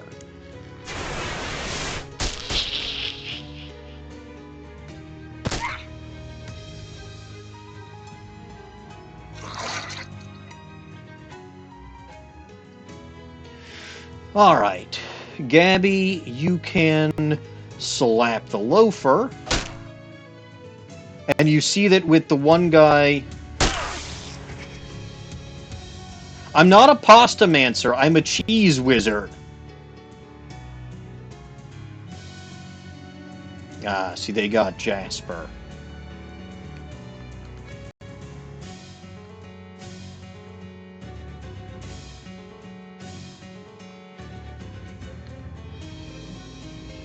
Alright, so I can take this guy out on my own. You saw that the little Doughboy, right? The little dough baby ran away when I killed... Well, didn't kill, but when I defeated the other guy. So let's see.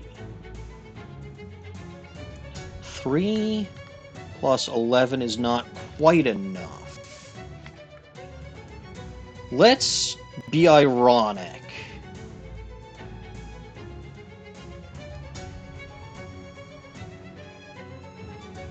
Gabby can do 4 damage. So if I chuck this at you, and then I've only got 1 AP.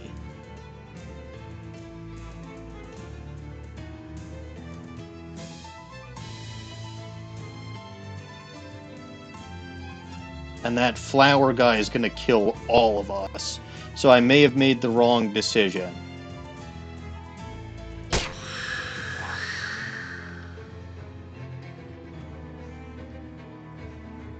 I made the wrong decision.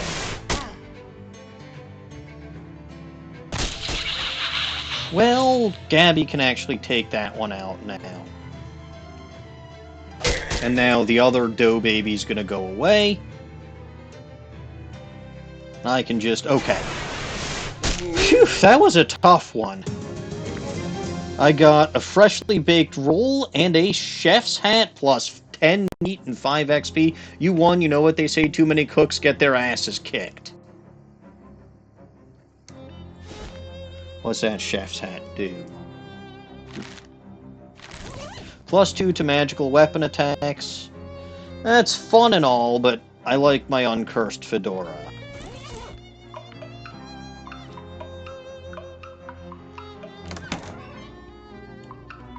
Alright, short wooden table. There's an old tarnished silver tray on the top, but it's empty. Put the cigarettes on the tray. You put the cigarettes on the tray and quickly hatch a plan. Approaching the 5th urn, you put on Captain Dirch's voice again. Arr, matey, your smokes be upon the table, as you wanted. Appreciate it, Captain. Then you hide behind the captain, who is snoring in his chair. After a time, the bookcase slides aside. An unshaven, shifty-looking guy pokes his head out and glances around surreptitiously. Then he tiptoes over to the table, picks up the pack of cigarettes, and returns to the secret door. The bookcase slides shut behind him. Well, what do you know?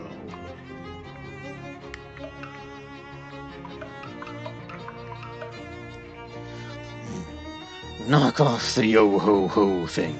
We ain't pirates.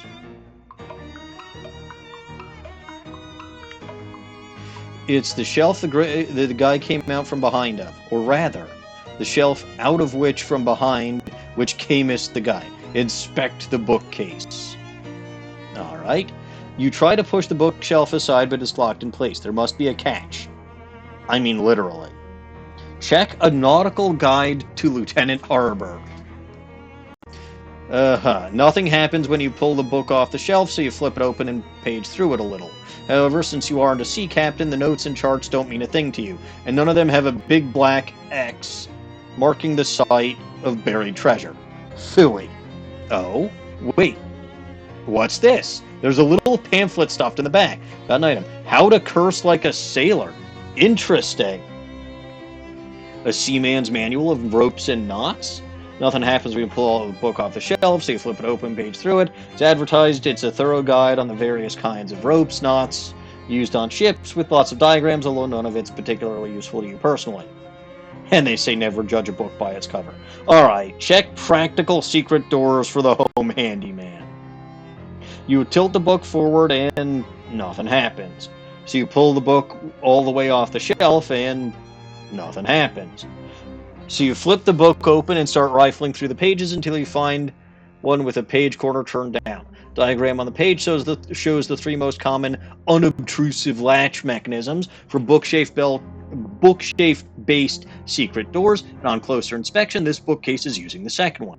Now you can open the secret door whenever you're ready. Nice! Alright, this is a better offhand item because my moxie is a little higher than my muscle. Freshly baked roll, by the way, increases muscle. So that's nice. But I don't need it, and I don't want it. Oh, hey! Fishing rod is caked in salt. Either it hasn't been cleaned in a long time, or the captain uses it to catch horses. Interesting. You got an item, salty fishing rod. The captain shrieks, "Horse!" in his sleep. Well, now I can catch horses, like Yandere-chan. Except I don't think there are any in this game. Alright, enter the secret door. Well, well, well. They give a respectful salute to all these dead soldiers. Maybe this guy thinks it's treasure, but it looks like trash to you. Hey, what are you doing in, Were you seriously about to ask me what I'm doing in here? Yeah, even as I was saying it, it sounded stupid. How did you find me? I hid and watched when you came out for your smokes. Oh, that was you, huh? You know, I thought the captain's voice didn't sound quite right. So what's the deal, buddy? Well, it's basically just what it looks like. It looks like you're hiding in this old man's house to rob him while he sleeps. Oh, in that case, it's not at all what it looks like. I'm listening. I'll admit, at first I was planning on robbing him. I figured an old sea captain must have a secret treasure, right? He wasn't a pirate! No, turns out he's just an only man with nobody to talk to. Except, well, his old sailing buddies. So I started hanging out back here and chatting with him through the wall. He didn't find it strange. He was a little spooked at first, but once I'd gotten a handle on how the different voices should sound and learned enough to keep up with the anecdotes, he relaxed. It's nice to have someone to talk to, even if the situation is kind of weird, right? So that's all. You do this just because you feel sorry for it. Yeah, well, I won't pretend I don't like having somewhere to stay rent-free. And his pension from the shipping company is pretty good, and his short-term memory is kind of bad, so doesn't pay much attention to the fact that he's buying food for 2 people. He's a good guy, and it's an easy life. Don't screw it up for us, okay? Wait, what is it to you anyway? I'm here about the stolen urn. Oh, yeah, that was probably a mistake. He'd mentioned the 5th sailor a few times, so I thought he might like to have the whole crew together, you know. So I lifted a random urn from that little cathedral to fill the spot. It seemed like a good idea at the time. The vicar needs that back. Okay, it'll be weird if it just vanishes, though. Can you swap it for another one? The captain doesn't open them, so you won't notice if there's no ashes in it. Fine, I'll see what I can do. Alrighty then. Well, St. Polycarp's had a bunch of spare urns in their basement. As you're walking past one of Ocean City's many disused public urinals, you notice that one has been filled up with ice cubes. As you investigate further, for some reason, you notice that one of them isn't an ice cube at all, but a frozen rock. Collect it. You wipe the rock off, examine it, then pound it into flakes. Got an item, Frosty Flakes. Oh, goody. Grab that from a public urinal. Hooray.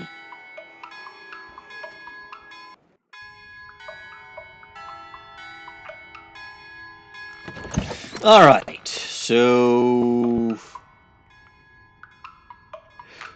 Spare urns. It's a big crate full of identical empty burial urns. Must be spares. Wouldn't hurt to take one. Plenty in here so the vicar won't miss just one. Besides, you've earned it. Yes, I have. Burial urn. This urn is not yet cremated.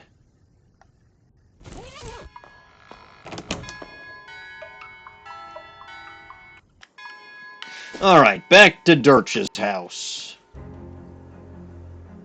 Uh-oh. Uh-oh. Goblins. Goblins, goblins, goblins.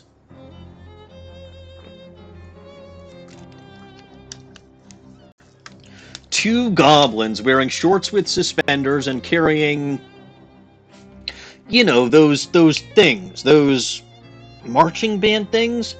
They're like an upright harp, except instead of strings, they have metal xylophone bars. Those things. Anyway, those goblins are carrying those, and they interrupt you. Hi, hello. Hi. What's up? You are intruding on the territory of the Glocklins Inn. Am I? I don't know what a Glocklin is. We are Glocklins. We both. We are the toughest all street gangs in Ocean City. What think you about it? I don't feel particularly threatened by little goblins. What? That is totally incorrect. I like your xylophones, though. What? Xylophones? These are glockenspiels that we have. Oh, Glocklins. I get it now. I am so outraged over you. I think we shall a mugging do. Hypnotize them. You waggle your fingers mystically. You waggle your fingers mystically at the goblins. A mugging, eh? How about if you mug each other? Okay. What? I hadn't even really started yet. This will our first mug be, so it is good to practice. ... So, you will me your wallet give. Okay, and you will me your wallet give. Okay, the two goblins exchange wallets, then shake hands. Oh, God.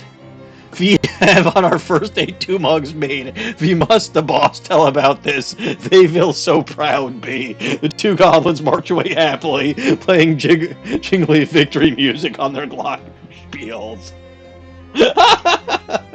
Alrighty.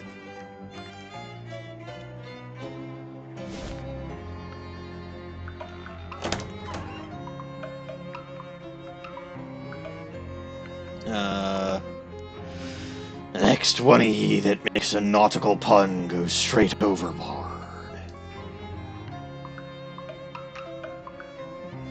Let's replace the urn. Glance over to make sure Captain Dirch is sleeping, then deftly swap the urns. You got an item, Urn of Cremains. An urn of ashes that was borrowed to play the part of one of the captain's old crew. The name plaque on it is too old and weathered to read. Huh. It's the empty urn you swapped out for the stolen one. No point in talking to these now that you know what's going on. Sure.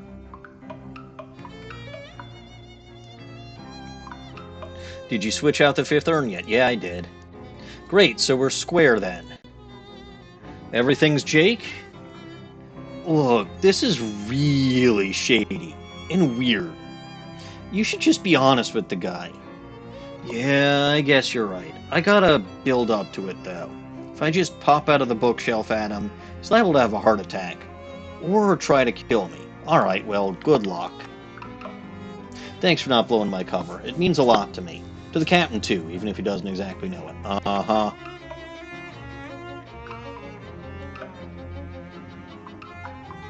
And now... Ishmael seems a lot calmer than he did before. New cat unlocked.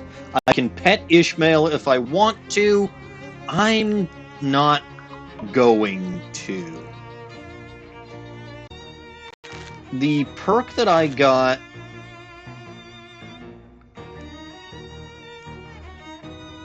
from Margaret, the dream cat, right, that's +1, well, let's, or the effect I got from Margaret, right, that's +1 muscle, +1 mysticality, +1 moxie. Ishmael is just +1 mysticality, so I'd lose 1 muscle and 1 moxie if I did that. Maybe I'll go pet Ishmael on a day if I don't happen to have Margaret's boon. Alright, so let's go back to St. Polycarp's. Oh dear. Long before you actually turn the corner, you hear two Glocklins playing their high-pitched, plinky glockenspiels extremely loudly. By the time you actually get up to them, well, you're not totally deaf, but you wish you were. Geez, you two, can you tone it down a bit? Yes and no, KR. Ha! Tone it down, say you. What about if we what about if we if we uptone? They start playing even louder. It's like if someone loaded a Tommy gun with pixie dust, shot you through the ears. Give them a music lesson. Look, friends, you're going about this all wrong. Don't you know anything about modern music? What's important is the notes that you don't play. What? What mean you the notes play v not? Oh, I can see here that you have a lot to learn. You'd better start by practicing not playing any notes at all. Then, once you get good at that, you can focus on learning which specific notes not to play. I see this modern music a tricky business is. The goblins stare at their glockenspiels, carefully not playing them. As you leave, you hear one accidental plink, followed by an urgent shushing and apologies. 5 XP. Phew. So, alright, KR. Silly Walking in this isn't actually a book. It's purely based on your shoes.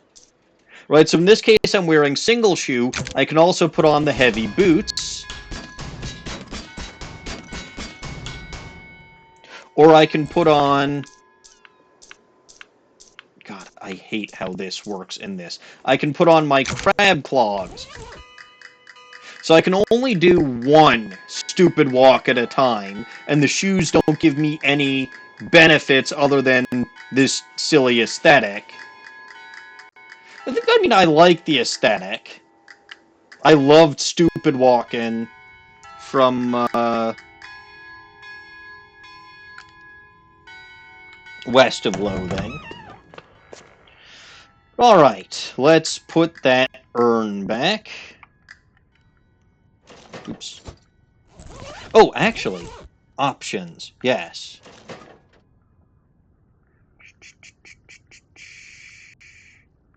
I swear there's another option that's supposed to be here.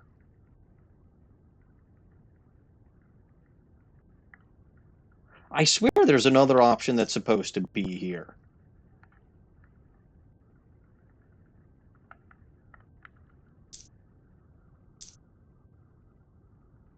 I mean, maybe some of them do. I haven't found that to be a thing.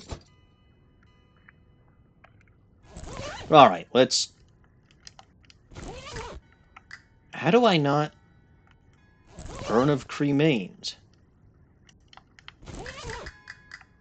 Oh, right, I need to give it back to the... Duh.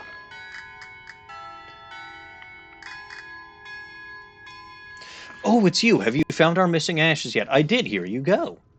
Wonderful. I'll get this polished and reinstalled right away. Blessings upon you, my child. In fact, let me make that blessing literal. I have some holy water of St. Polycarp here somewhere. Ah, here we go. Takes out a little bottle of water and splashes some on your forehead. Oh, good. I got a perk. St. Polycarp's forehead. Thanks. Say, whose ashes are in that urn, anyway? Unfortunately, we don't know his name, but he was a sailor who washed ashore near here after a shipwreck. Some of the locals took him in, but he didn't survive the night. Poor fellow. He was interred here as an act of charity. Was it about 50 years ago, give or take? Oh, no. It was more like 300 years ago. Huh, interesting. So now... the urn is back. It's a fancy pedestal with an old urn. What a weird little adventure that was. Talk to the urn. Ahoy there! Everything shipshape. Need any smokes? ... Guess I should mess around. Anyway, St. Polycarp's forehead is +1 muscle.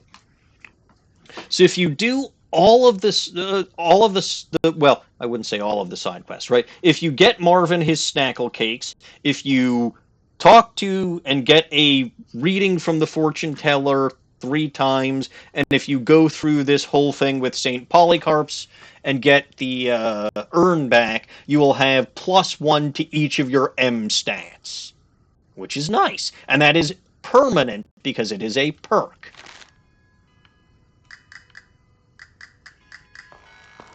So that's nice.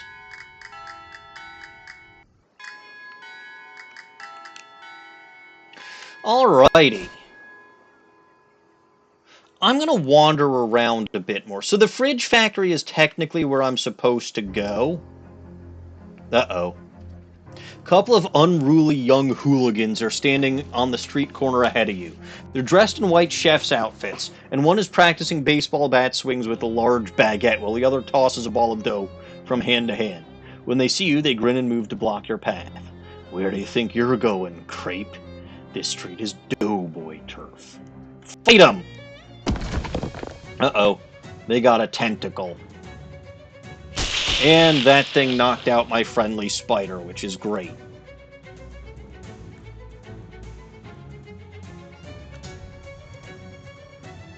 And by great, I mean not so great. Anyway, as long as the tentacles are in this city, you may encounter them on either side of the battle.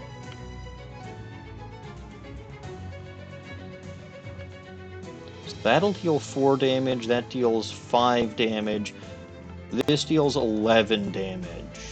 So again, it's enough to take that thing out.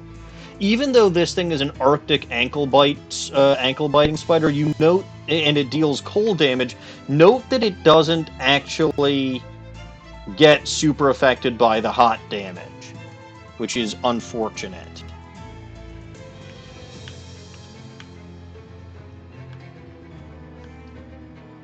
So I should be able to take out... Well, let's try Dubious Cola War Grenade. It didn't work last time, it should work this time, right? There you go. Alright, so Gabby will now be able to take this guy out. I can use... Well, actually, I can take this guy out with Parmesan Missile or Queso Fustalento. A bit of overkill, but still. And I do have 1 more AP.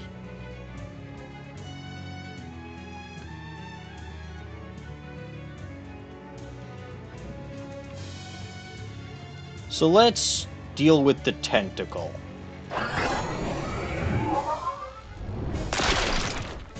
And now I can do this, get rid of that spider, because that spider's dangerous.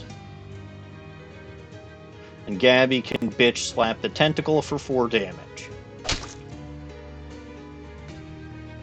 You'll attack Arlington. Ooh! Well, that happens sometimes, where random shit interferes with your battle. Makes sense, we're fighting in the middle of a street. You won. Looks like they spent too much time loafing around. Freshly baked roll and a Doughboy loaf. 5 XP, 9 meat. Arlington grew stronger. So even though Arlington was defeated, he still gained levels. Or, I guess it's not levels, but he's still powered up. No. Deal with them already. As you're walking down the street, a doughboy steps into your path, menacingly slapping the end of a long French baguette in his other hand. Well, well, well, look what we have here. You don't scare me, bread boy. You're all alone, and I can take on one of you guys easy. Oh? What about me and my friend behind you, tough girl? Nice try, but that's the oldest trick in the book. No, I am actually back here. Oh. I could challenge them to a bake-off.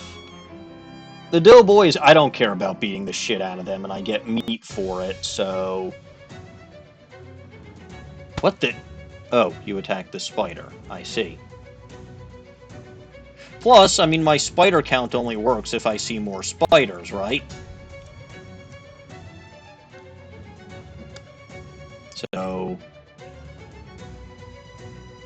Alright, that thing has 18 HP, so that's just great. It doesn't resist. It's immune to being set on fire, but it's not immune to hot damage, which is good. So I can deal 11.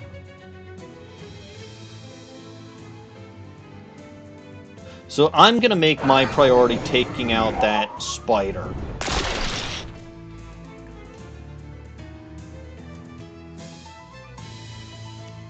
Abracadabra. Wonderful. I could Dubious Cola War Grenade. I'm not going to be able to take out either of those, but I'll at least get them into... I mean, they're dubious, right? So they might not work. Yeah. But I think we'll still be okay.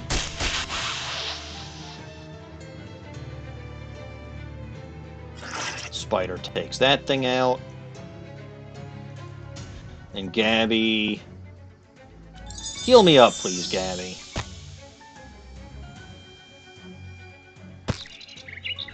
Actually, that's probably what I'm going to do with Gabby moving forward.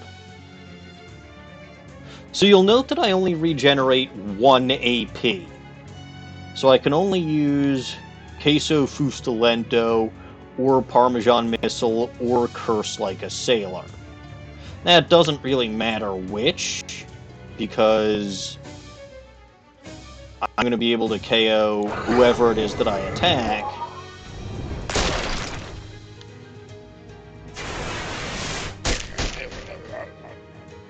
With that. And then the spider takes that guy. 6 HP and 1 poison, not bad, especially considering that he had his stats lowered. See, Gabby's only... Because we've had our stats lowered so much, Gabby's basically only going to do 1 damage, because her muscle's only 1. Goblins, by the way, are immune to bleeding, because they don't actually bleed, so we're basically just going to use Gabby to heal up the team. And then... Yeah, the familiar went away without having a master to protect, and then we'll deal with Ron Vingalofer. Clammy Doblob, hooray.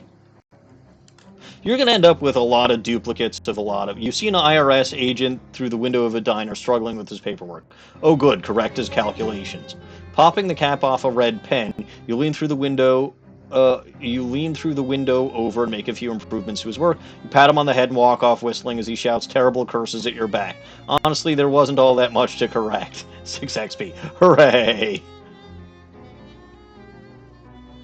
Yeah, so we're gonna get some more frosty flakes from a public urinal. A chortling street tough in the alley challenges passersby to arm wrestle for the title of Alley King. For muscly, make quick work of the young tough. The alley is yours, but faced with all the administrative responsibilities that come with it, give the alley back to the people instead. Okay.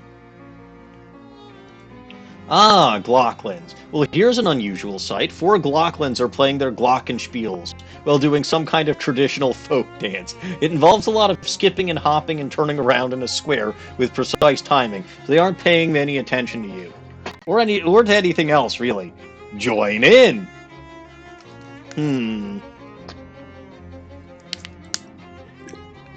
It does kind of look like fun. But you definitely don't know the steps, and would only cause total chaos. It would be simpler to just attack them, since a brawl would probably result anyway. Well, in that case, attack them. Don't tell Dawning.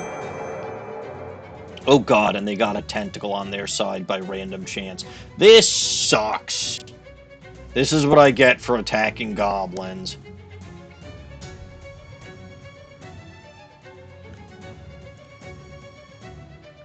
I shouldn't betray goblins. Well, to be fair, they're Glocklins. They're really just nerds.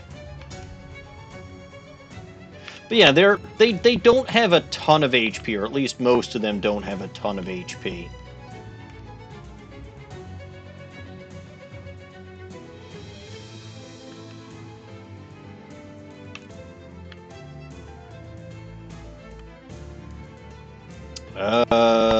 Let's try it. This could go very poorly. Nope. Okay, good. 1 Glocklin down. And then this one I can deal with this and with this. Zim Zam Camembert. And then 11 HP is going to be enough to get rid of you. You really do have to think this through. You really, really do. Alright, so that one has 4 HP left. Gabby should be able to take that out. Even though the poison would take out most of it, but there goes poor Arlington, but it's fine. I mean, I don't like that they attacked my bird, but not much I can do about it. Abracroak, Ikera, whatever.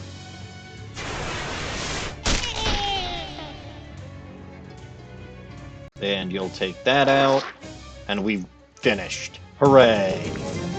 A Glockenbrot, Birkenglocks, and 5 XP and 10 meat.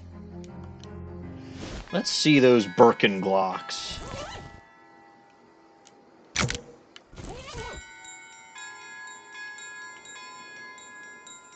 I can't hear it because I've got the bells. Ah, yes, this again. Operator! Operator! Get my worthless son on the line. Mister, I'm not a payphone. That's what the last payphone said, and I'm not buying it. Let me talk to my verschlugener son. Bzz, bzz, bzz. I'm sorry, sir. The line is busy. Please try again later. Bah! Probably gambling with one of his floozy girlfriends. For me. Blah!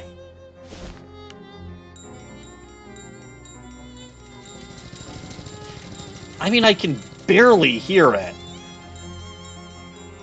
But I do kind of hear the little bells. It's fine.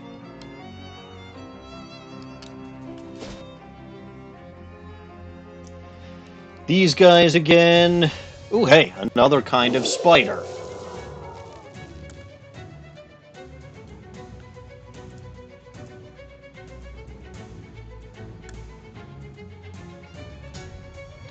Alright. Now this thing's actually got a lot of HP and does a lot of damage. So you really do have to get rid of it right quick.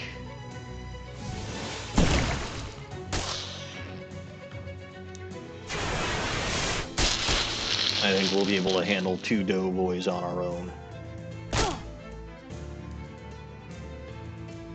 Yeah, especially if that one took that guy out. Yeah, the friendly spider is certainly very helpful.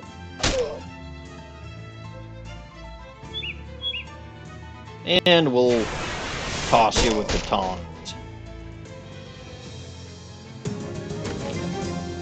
Hooray!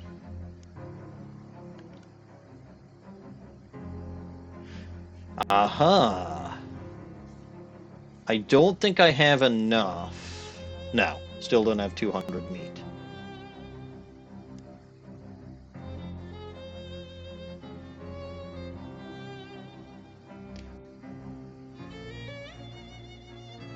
I do have another hat that I can show to the guy, though. And we've seen this one already. Give him a music lesson, 5 XP. Alright. Let's switch my hats. So I've got the chef's hat. I won't be wearing this permanently, but I'll get 30 meat for it. Hey, welcome back, baby! Let me see that hat you're wearing. What is that, a chef's hat? Perfect! I love it. Click. Here's your meat, baby. Spend it in good health and come back soon, okay? Wonderful. But give me back my uncursed fedora.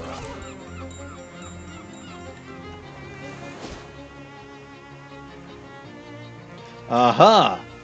You round a street corner and encounter a woman in a welding mask using tightly focused magical fire to cut the fenders off a parked car. Hey, that isn't... I'm pretty sure that isn't your car.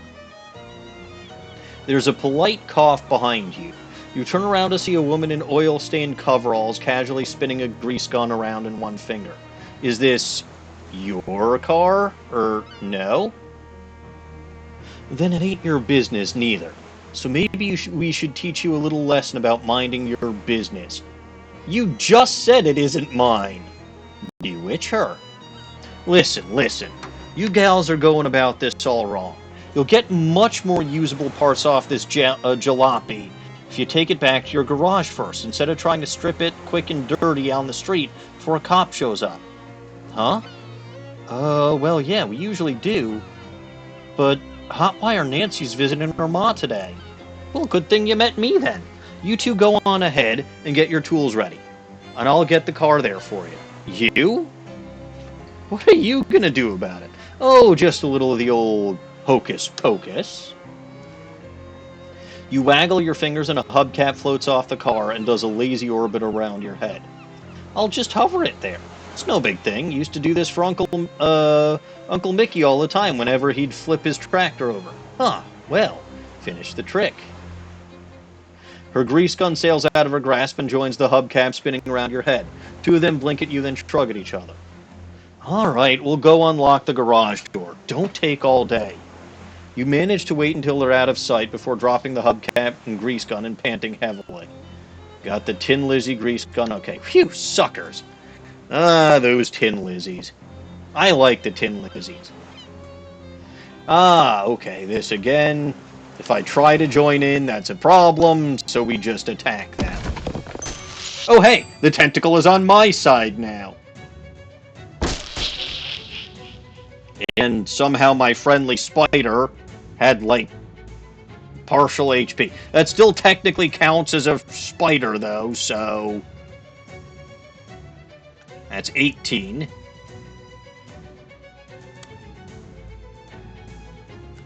I've lost track of tentacles, but...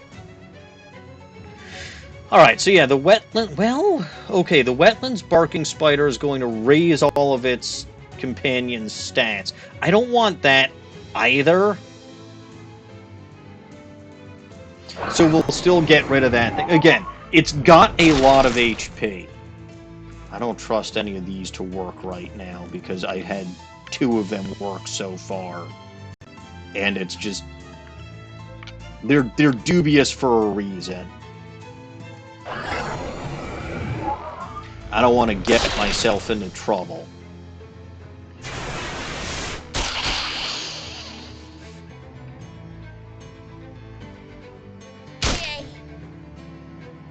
Good job, Tentacle. Alright, so Gabby should be able to slap that in too. That's +1 to all stats, which isn't great. And I got punched in the gut.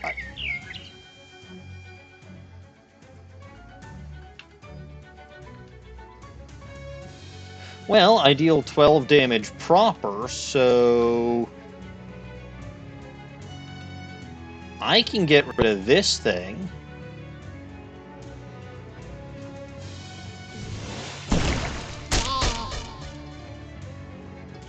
And still take out Gert the Dinger.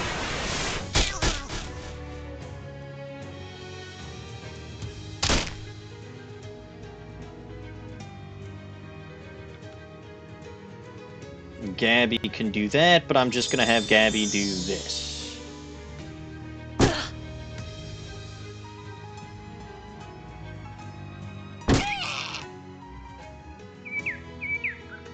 And now I can deal... Wait, still only deal 12 damage. That's interesting. I mean, it's fine. I can take that thing out. Gerda the Pounder. And then 12 damage to that.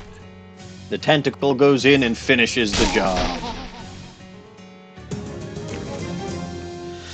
You won. The goblins scamper away. One of them drops a piece of paper that appears to be a map to their hideout. The Glockenspielery flyer. Well, that's interesting. Aha.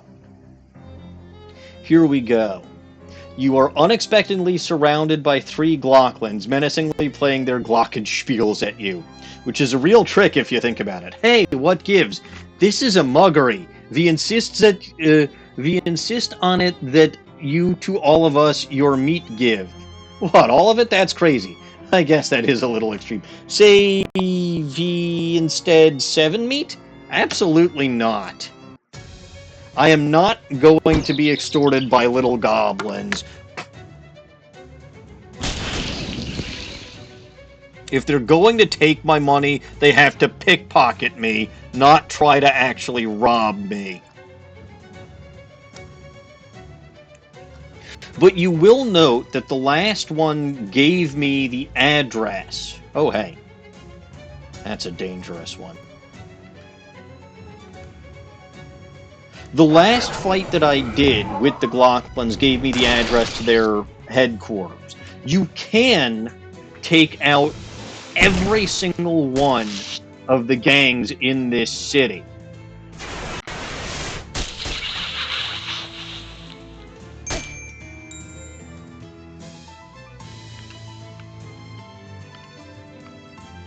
You can.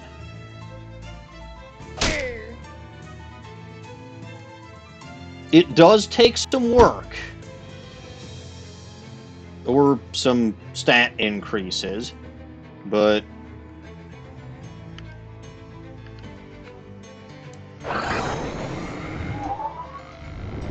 anyway, we'll do that. We'll do that. Gabby can slap that one.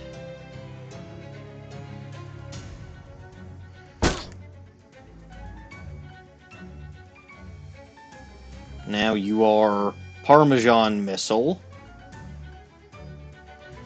Zim Zam Swiss. And 11 damage to that, and Gabby can slap that goblin. Hooray.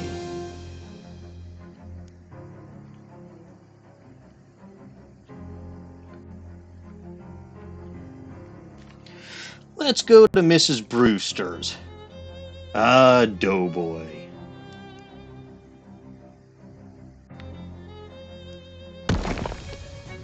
Darn it, they got a tentacle. I hate when they get tentacles and I don't. Wait. That's not right. Ooh, lowered my stats is not good. Very not good.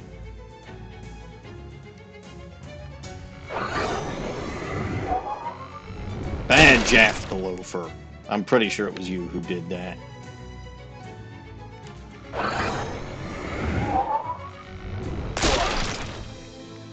I can still take out one of you.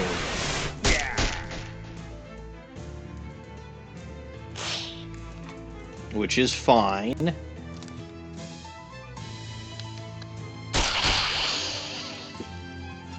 The friendly spider is actually quite powerful.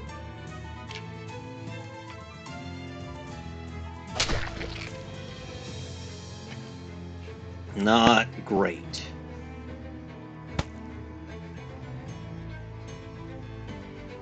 Not great.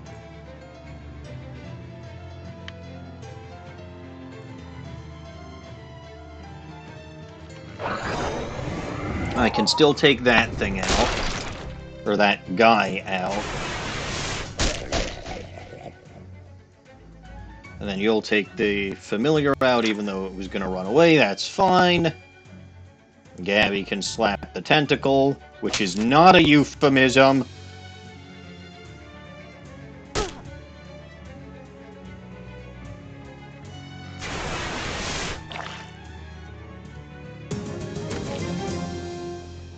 Hooray.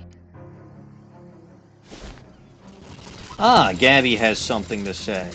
Gab with Gabby. Haha, this is fun, getting into fights. You like a good fight, Gabby? Yes. There are not usually so many fights around here. What an excitement it is. I notice you do a lot of slapping. Do you know how to make a fist? What? Here, look. You curl your fists in like this, and you put your thumb over here, over them here. That's a fist. You squeeze all of that all tight and hit people with these knuckles here. It's more powerful than a slap. Wow, keen as a peach. Gabby's flap slap now deals 3 additional damage. Excellent. Alright. Nice lady, but she only likes salesmen. Ah, well, not super useful to a non-hobo. At least you get some translation practice. 5 XP. Okay. 82 XP.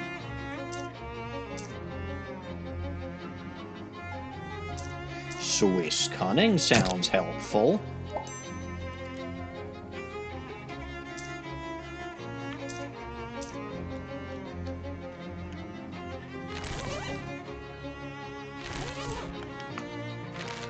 Very good. Oh, they're called tulips, but in this case there are 3 of them. Oh, look at that. Sordid grease. Okay. I could go there, but that just drags me into something else. Let's go back to Plunkett Street. Okay. 4 XP.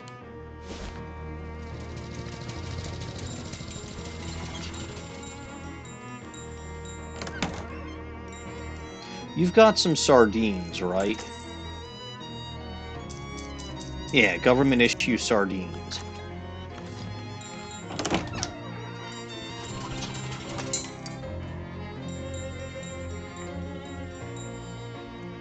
So now I've unlocked Calliope, but I believe her bonus is +1 muscle, which would get rid of 1 moxie and 1 mysticality, and I really don't want to do that. I'm all for giving cats stuff, but oh hey.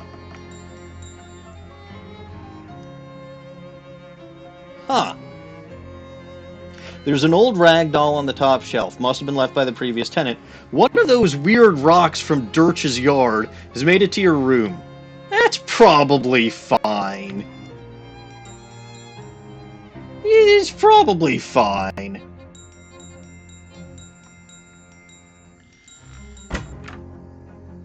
Probably. Alright. Let's go to the fridge factory, which is where we're supposed to go. Ignore them and move on. I don't have 200 meat. This toll booth was obviously stolen and dragged here. Magi Mech Tech Refrigeration. Fun! These folks looks like they're here from some serious business. Try to make a deal. Whoa there, kiddo. This is private property. Club members only. Yeah, like he said. Club members only. What kind of club is it? It's the fraternal order of people who bribed us more than we're earning as gate guards. Fop bum egg? I've never heard of it. How do I join? What are you, dick? I'd have thought it was obvious, pal. You give us meat. How much? 500. Yeah, 500 meat. Clancy, I told you to knock off that repeating business. How am I supposed to come up with... Okay, so I've got 5 moxie. I can ask them if they would take 100. How am I supposed to come up with that kind of meat?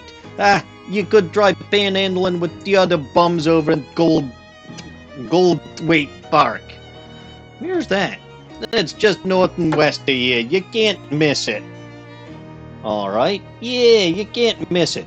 For the love of Mike Clancy, dry up. Leave. Alright, Gold Weight Park. Oh good, more tentacles. And they've got a spider!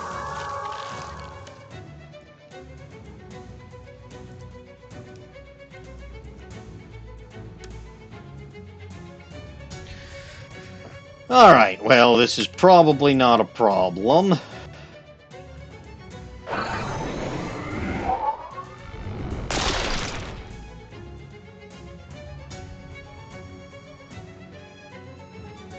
Yeah, it's probably not a problem. So I just swear at the spider and do 5 HP damage.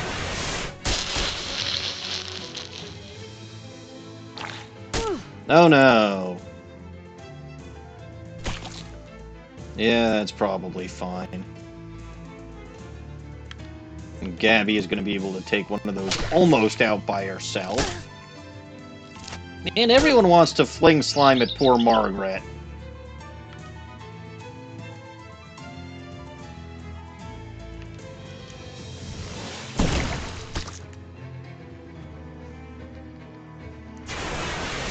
I should have used one of the dubious grenades for that. Oh well. Keep walking just in case. Ew. It's an ordure-coated statue. It's a crap-coated statue. It's an ordure-coated statue, muck-coated statue, grime-splattered statue. Wonderful. What's this say? Nothing but the hustle and bustle of city life in that direction? No.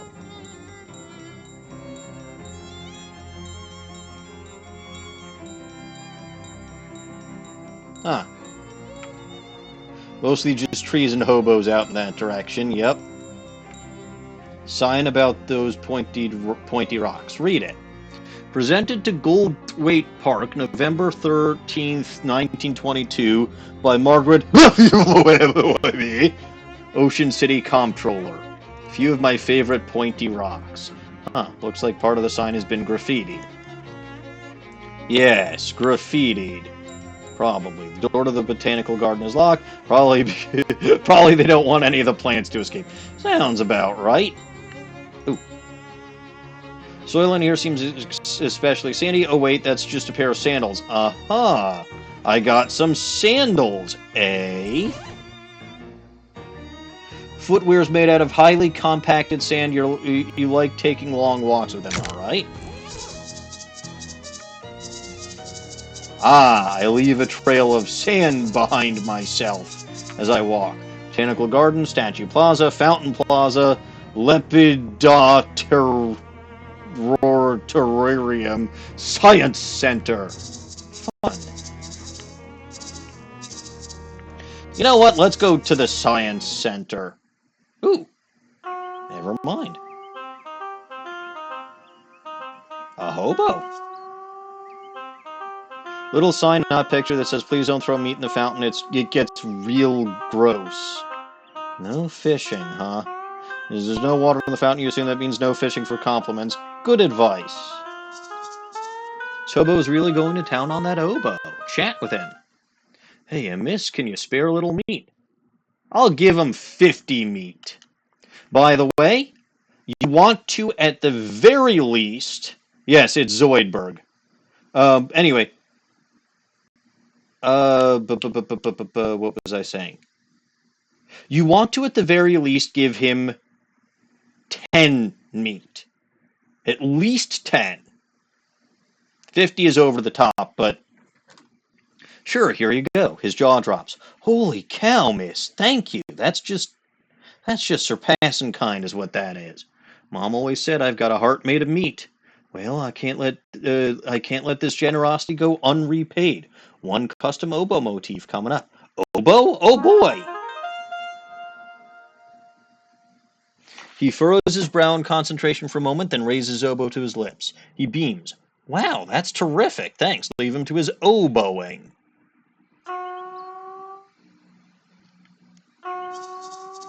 Alright, Science Center. Explore the wondrous world of alchemy. Interesting. Ooh, I like the idea of the vibrating solution. We'll see. Give me a sec. Hey, says discover your new favorite rock. A lot of rocks in here, know the names of everyone. Harvest the useful bits. Glowing ooze, energizing powder, frosty flakes. Complementary dihydrogen monoxide. Now that, no thanks, that sounds dangerous. Yes, very dangerous. This exhibit would be more educational if any of these gizmos were labeled. Ah, they are in fact gizmos.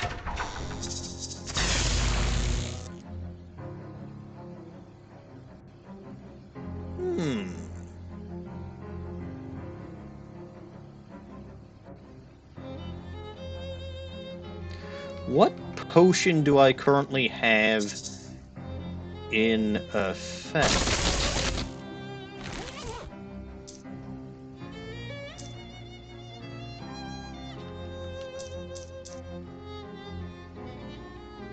Oh, the root of all things.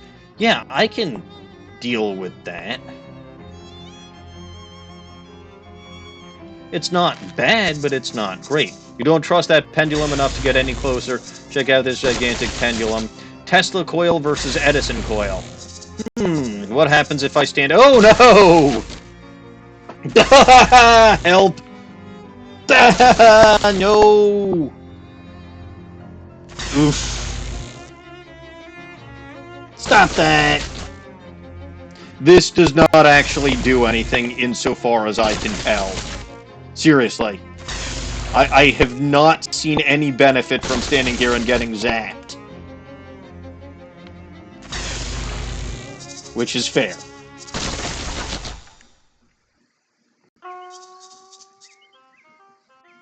There's nothing beyond the reach of science. There's also nothing beyond the edge of the science center. Well, that's good to know.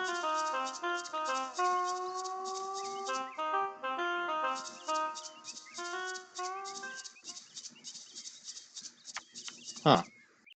You found it, the world's least remarkable rock. Reassure it. You teach the rock to love itself for who it is. 5 XP. Well, isn't that nice? Bench here so people can sit and stare on that rock. Stare at that rock over there. Rock feels better about itself for now. Or, rock feels better about itself now. Good. Alright, but if we're going to do anything in this park, we need to talk to this guy.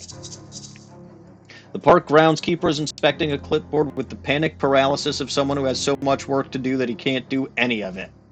Talk to him. Hi there, is something wrong? Huh? Oh, sorry, miss. I don't want to seem rude, but I'm much too busy to chat. I'm stuck running this place by myself, and there's about a million things to do. Well, I could use a little extra pocket meat. How about I help you out? Oh, that would be great, except that new city regulations disallow hiring random part-timers. Since this is a municipal park, only official government contractors are allowed to work here. There's a law against side quests? Why? Just to be a thorn in my side, as far as I can tell. It's not like any of these tasks are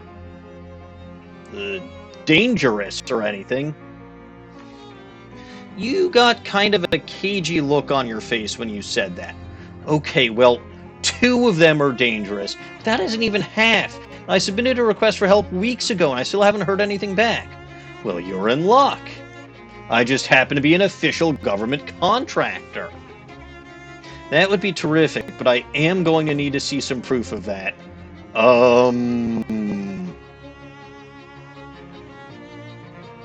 So you need 4 of 1 M stat for that. I've got 4 in all of them. I'm just going to show off my muscles as my credentials. I feel like Dawning would want me to.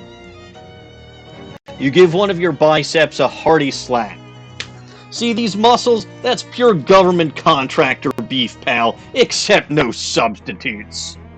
That's not really... Okay, you know what? I'll take it. 5 XP. Great, what do you need me to do? That depends.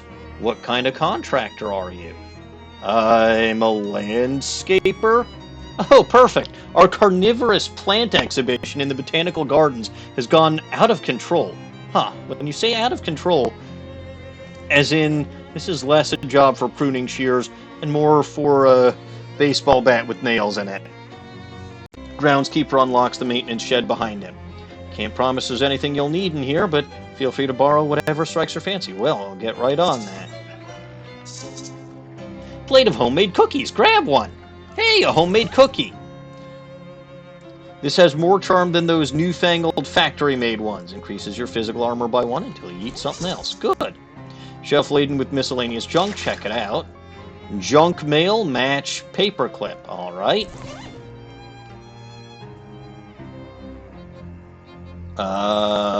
From multinational treaties to 4th grade homework assignments, the humble paperclip has dutifully girded our sheaves, since whenever the humble paperclip was invented. Increase the target's stench armor by 3. Interesting. Match. Junk mail. Junk mail is a new technology that allows trash to be distributed everywhere, so we can all share the effort of throwing it away. Open. Can't open a letter because you don't have a letter opener. I know it's frustrating, but you have to admit the logic behind it is sound. Dang it! Shelf full of various herbicides and weed-killing chemicals. Park maintenance logs. They wouldn't be interesting even if you weren't just pretending to work here. It's a locker, but not locked. Check inside. Aha! Pair of spare overalls. You can tell they're spare because they say spare on the name tag. +3 to maximum HP. That's not bad. Plate of homemade cookies. It'd be more rude to take more than one now. Alright. So let's go in here.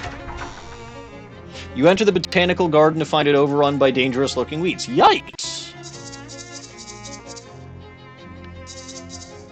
Control system for the botanical garden's extremely complicated watering system. Northern beer barrel cactus. Note, beer removed due to prohibition. Goddamn pro-he's. Nervous-looking teen mans the tea counter. Buy some tea. You can get some hearty wheat tea, which increases muscle by 1. Triple mint tea, which increases your moxie by 1. And then weak mushroom tea. It's actually doubling weak because the mushrooms were weak also. They didn't steep them for long enough. Increases mysticality by 1. I'll buy that. None of these 3 are mints you've ever heard of. This botanical garden is really good. He's so thick it's almost a porridge. Fascinating. Northern palm tree. Do not punch. Don't tell me what to do. Hey, what? Ouch. That just bonked me on the head. What was that? Oh, hey. A broken coconut. It's a broken coconut. You can't remember where you got it? It's a hat. So I've got another hat for that Hoojamajiggets. Plains Swords Leaf. Oh, hi, Aragon Movie Bad. Good to see you, and thank you for the follow. There's a really sharp stalk of it that you could probably take if you're careful. 3 Moxie. Interesting. So this is actually a melee weapon that deals your Moxie plus physical damage. A leaf from the Gladiolus gladius plant. It is extremely sharp. I mean, I don't deal with Moxie, I deal with Mysticality, but that is what it is. Wow, those plants do not look like they belong here. Fight them! More spiders!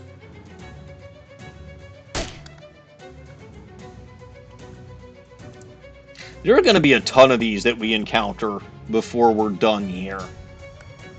There really are. Good news is these invasive plants don't have a ton of HP. They really don't.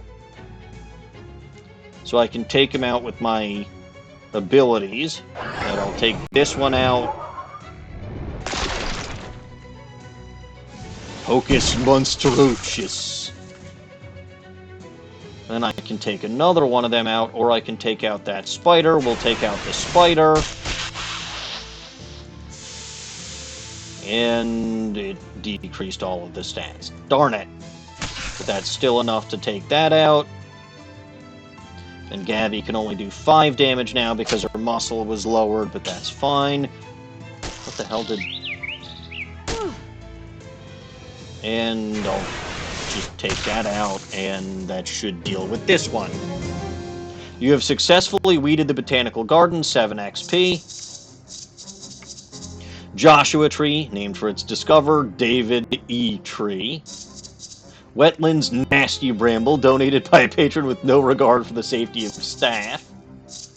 Highland Bonebush, we are beginning to believe this specimen was donated as a joke. And Eyegrass, caution, avoid prolonged eye contact. Oh no. You know what? Let's stare at it. I don't think that's going to do anything.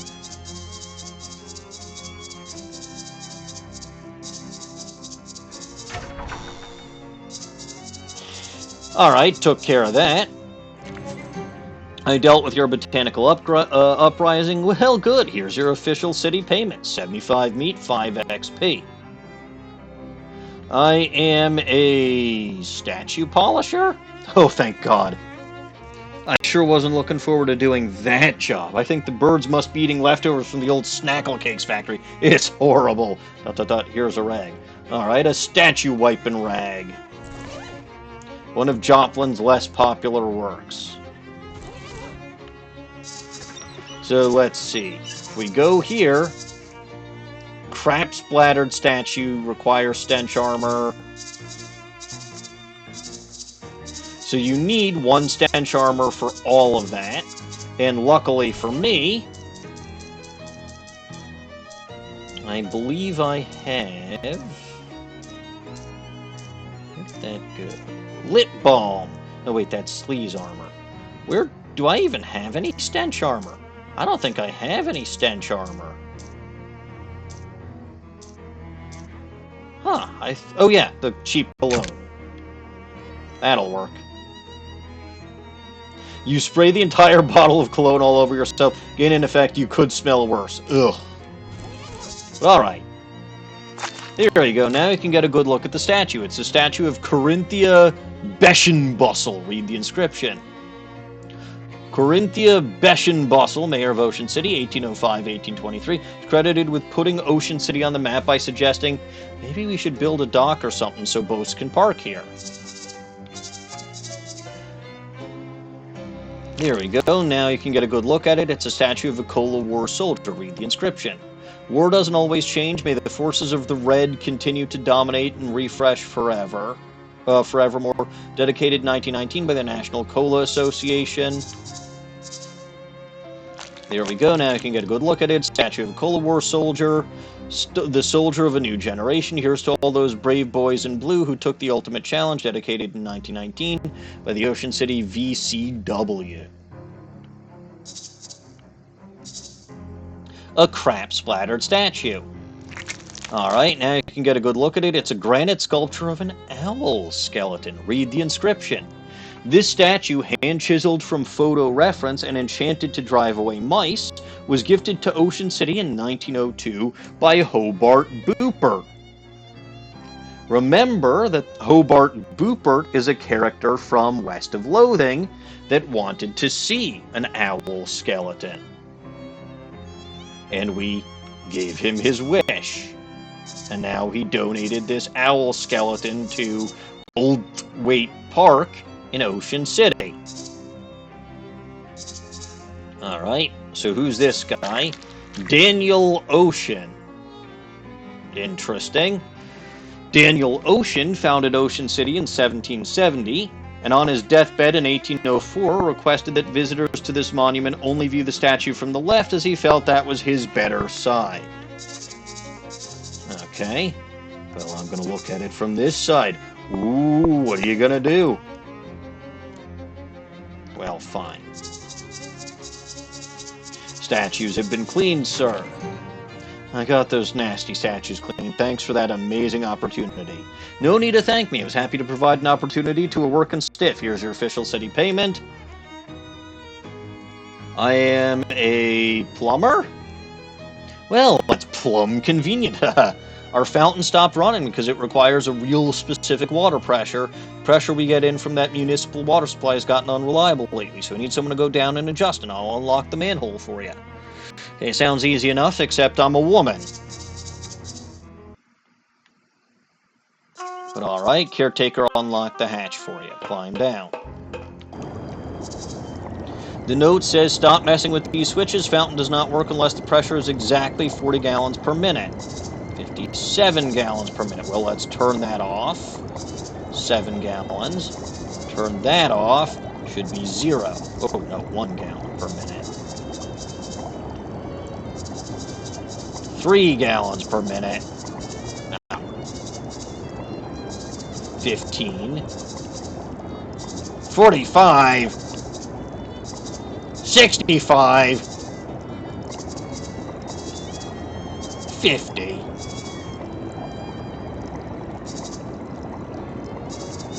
30. 37. And 40. Hey, it's another one of these old manhole covers. Anyway, you got the correct pressure dialed in, so no sense messing with these switches any further. Gosh darn it, I want to mess with switches. Alright, the fountain's working again. I'm definitely fishing here. Got 9 meat. 10 meat. 11 meat. Alright. I fixed your fountain. It's running nice and smooth now. Terrific. Here's your official city payment. I'm a security guard? That's awfully humble for a police officer. What? I mean, since the municipal police force was entirely replaced with contractors, you might as well call yourself a cop, right? All the rest of them do. But anyway, that's neither here nor there. There's a hobo that's been hanging out by the park fountain. I'd like you to move him along. Is he causing trouble?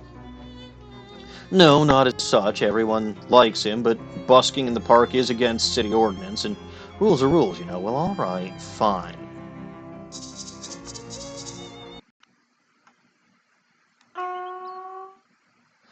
Hey, I need you to leave the park. You what? Yeah, sorry, but the caretaker says you've got to go. There's a city ordinance against busking here, he says. Humph. Funny how that only starts getting enforced after I stopped giving that bozo a cut. Of course, you and I both know that only the police can actually run me off out of here, and you ain't no flatfoot. This is true. So don't do this. Right? Whatever this option is, don't do it.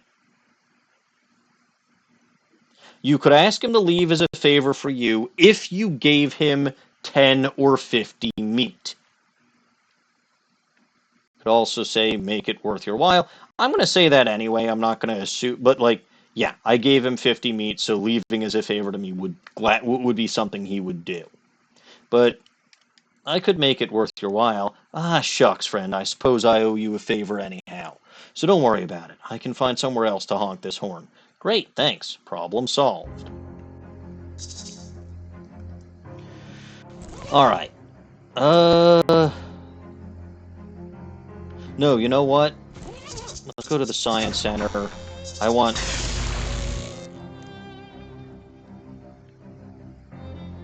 this one. You mix little bits of the ooze with different chemicals until you find one that makes it glow the brightest.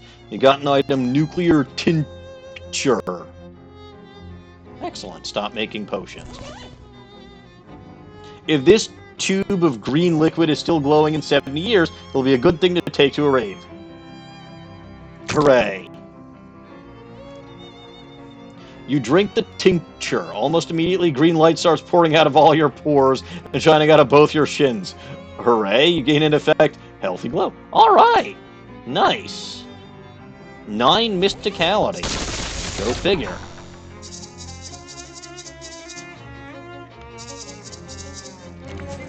I got the hobo to leave. Did you beat him up? What? No! Are you sure you're a cop? Just kidding. Here's your official city payment. 75 meat, 5 XP. And I am an exterminator. Oh, great. We got some real trouble over at our Lepidopterotorium, your butterfly zoo. A bunch of horrible monsters got in, and I'm afraid they're going to hurt the butterflies. Some of them are rare and expensive. Can you describe these monsters? Nope. I very deliberately did not get a close look at them. Sounds awful, but alright.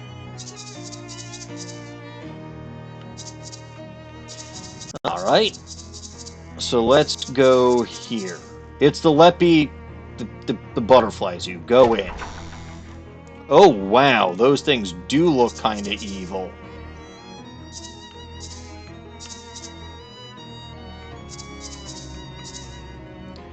These two giant crickets seem to be having a silent conversation. You hear a voice in your mind that say, greetings. Interesting. So, 9 mysticality, huh?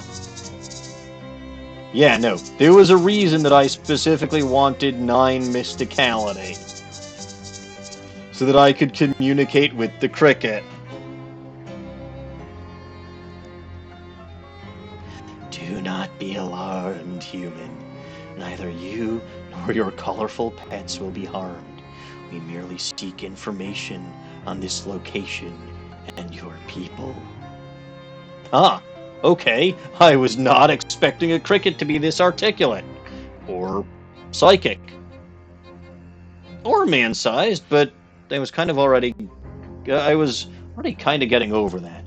We are from a different planet, very far from here, in both space and time. Oh, alien crickets. Okay, that makes a lot more sense. Ah, I have been unclear. I apologize. These crickets, as you call them, are not our true form.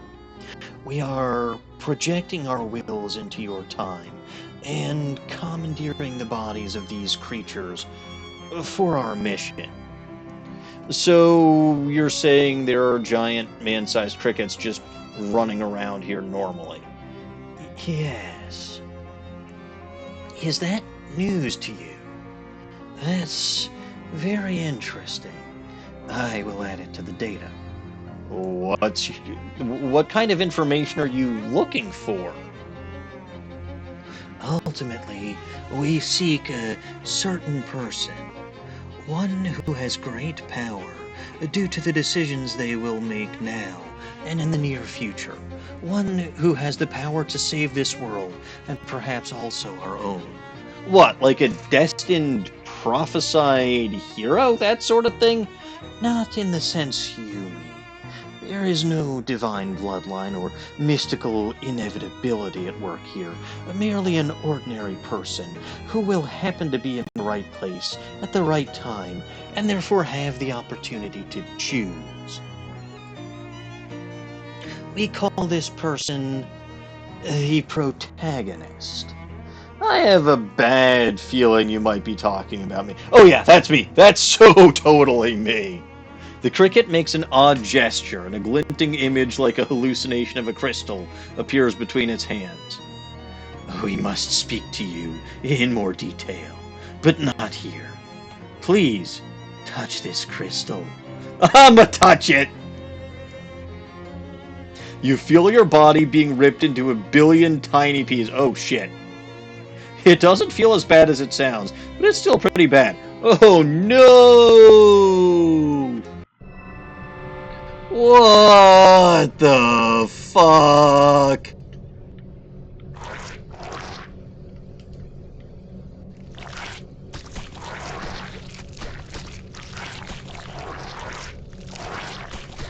Oh, good. Well, this is, an alien. I really don't know what else to tell you. Talk to them?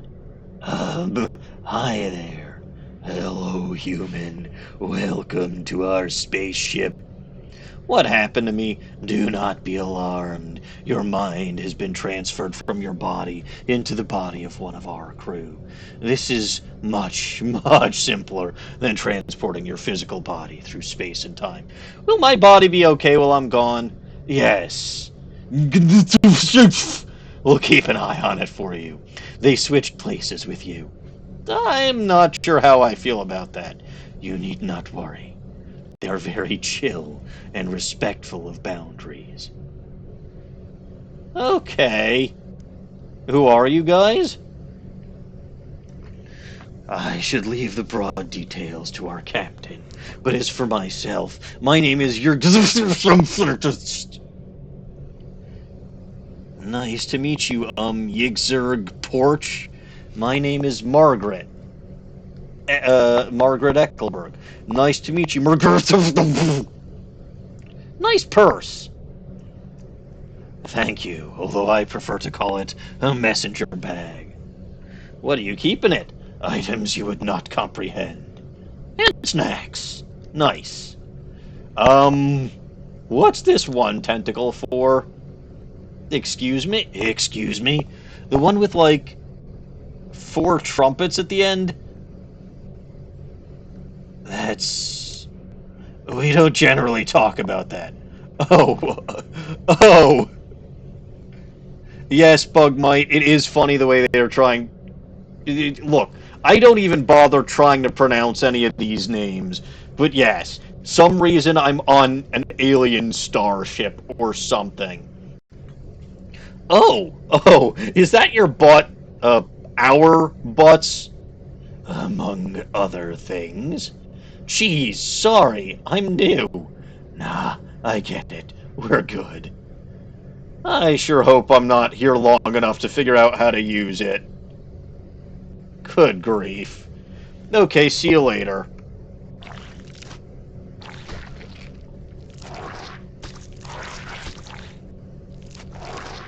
You're gonna watches you solemnly. Oh no, I don't need to talk to him anymore. This alien seems focused on something. Talk to them. Excuse me. Yes? Sorry to bother you, but what are you doing? I am scanning for any threats to our ship. Our enemies could appear at any time. Oh, geez, okay. You don't seem to have any scanning machines, though. Are you doing it psychically? Shadows Over Loathing is, in fact, a sequel to West of Loathing, yes. And as you can tell from what's going on, it goes way the fuck off the walls. I'm just looking out the window. Gotcha. I don't even get this one's name. This alien is staring out the window, scanning for potential threats.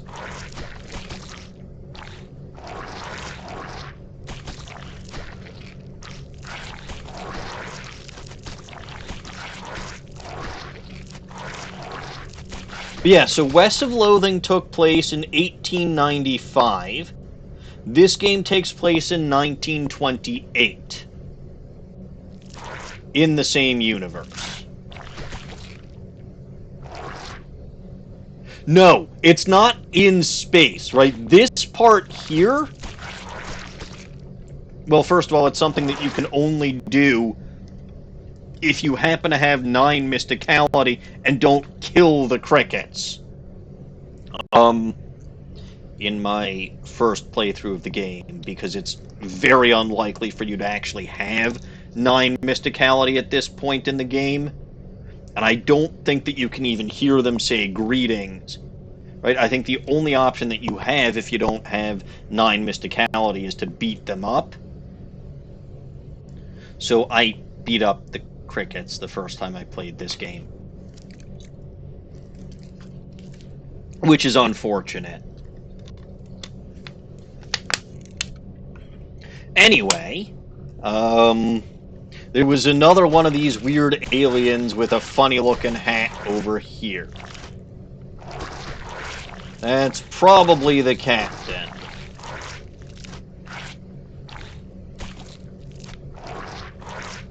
This alien seems to be in charge. You're basing this entirely on the fact that they have... I mean, I'm this alien that's hopping... Right, I'm the alien that's hopping around. I've switched minds... Or, sorry, I've switched bodies with the alien. So there's apparently an alien down on Earth with my body, but apparently he's very chill and respectful of boundaries, so I don't have to worry about him doing things he shouldn't be with my body, which is good. But alright. This alien seems to be in charge. You're basing this entirely on the fact that they have a fancy hat. Talk to them. Hi there. Greetings, human. Thank you for your patience. I am commander of this ship. My personal name is... And my people are known, or will be known to your people, as the Yachians. Nice to meet you, Yexel Plug. My name's Margaret Eckelberg. I am certain you have many questions for me. Eckelberg. Boy, howdy do I ever. Nice hat. Is it a Yachian spaceship captain's hat? Only in the sense that I am a Yachian spaceship captain, and it is mine. But as I am captain, it is not considered rude for me to wear my hat while aboard. Okay. The Yachians? Weird name. Yes, well, in our language, it's quite elegant, actually. It loses something when pronounced by a little flapping stream of wet meat. Ah, that's fair. So, who are you guys? Our story is long and complicated, so I will spare you most of the details. What is relevant to you is that we have the power to send our minds through time and space, and in doing so, we have foreseen our demise. We have witnessed an ending, not the only possible ending, for there are several, but it is perhaps the most likely one. And in this ending, our home planet of New Yahia is destroyed by an unimaginable force of darkness. Gosh. Where are we? We are in the neutral zone between the territory of New Yahia and that of Gobulon Prime, our hated enemies. At this time, 990 years in your future, your people refer to the inhabitants of Gobulon Prime as Gob Saucers. Wow, okay, so we make it at least another 990 years, huh? Probably. Do we have cool spaceships? Yes, you are the only spacefaring race that prioritizes aesthetics in your shipbuilding. Nice. What do you want with me? If you are the one we seek, the one who will choose the ending, and I'm pretty sure you are, then I humbly request that you choose the one where our planet doesn't blow up. How do I do that? How will I know? You will know. There will be a climactic event, what you might call a final boss. And at that time, there will be a machine you will need to destroy to prevent the destruction of Earth. The captain holds up a fist-sized glowing pink-red crystal. All I ask is that rather than destroy the machine in any other way, you destroy it by applying this crystal to it. Is there a catch? Do not worry. This is not what you humans refer to as a monkey's paw. Your planet will not be sacrificed to preserve ours or anything like that. We like your planet. The only catch is that instead of New Yahia being destroyed 990 years later as a side effect of these events, Gobulon Prime will be... Okay. And I mean the future humans, don't like those guys? Nobody likes them. They suck. Okay, great. Transporting the crystal physically will take a lot of power, so I can't give it to you until you're ready for us to send your mind back. Do you have any other questions first? I'll be right back. Yeah, no, Bugmite, you came in at I mean, I won't say it's an awkward time, but you came in at a very weird... I mean, you came in at a somewhat weird time to get an impression of this game. Which, to be fair, I mean, again, it's a West of Loathing sequel, so it's gonna be crazy bonkers. But, like, this is crazy bonkers even for that. So, alright, let me get back to Earth. Because it's just the questions. Do you have more questions for me? Or perhaps your mind is muddled from the transference and you wish to ask something again? No, I'm ready to go back. Okay, here's the crystal. You got an item, Yechian crystal. Keep it safe. For God's sakes, do not put your tongue on it or look directly at it for too long. And don't forget to use it when the time comes. Got it. No problem. Promise. Promise. Prepare yourself for transference. My comrades visiting your space-time have dispersed. You will not see us again. Good luck. You feel your body, or just your mind, I guess, being torn apart again. Since you were ready for it this time, it's actually kind of fun. Whee!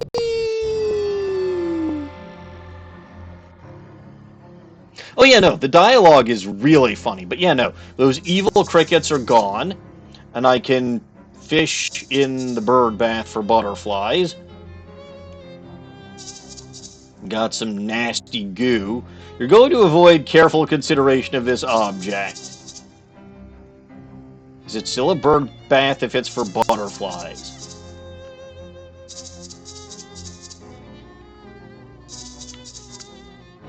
But alright, that's the last problem taken care of for Goldthwaite Park.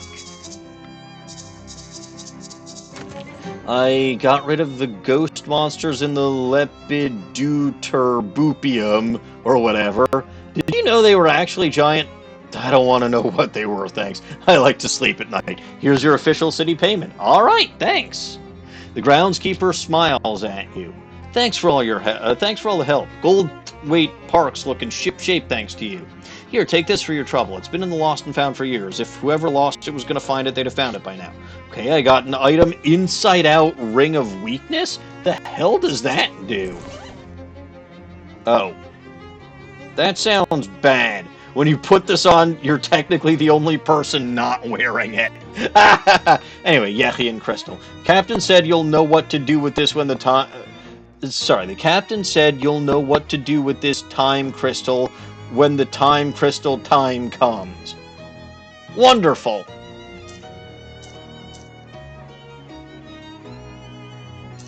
Alright, this stuff is so gross that it makes you want to throw it at somebody just so it won't be on you anymore. Deals 10 sleaze damage. That's not bad. Alright, so Goldthwaite Park is taken care of, which is nice. Let's go to the hobo camp now, because I get a feeling that that hobo we helped earlier, or I suppose didn't help, but that hobo that we had to bounce from here earlier might have ended up there. Anyways, he an IRS agent through the window of a diner, struggling with his paperwork, correct his calculations. 6 XP. There's Howie.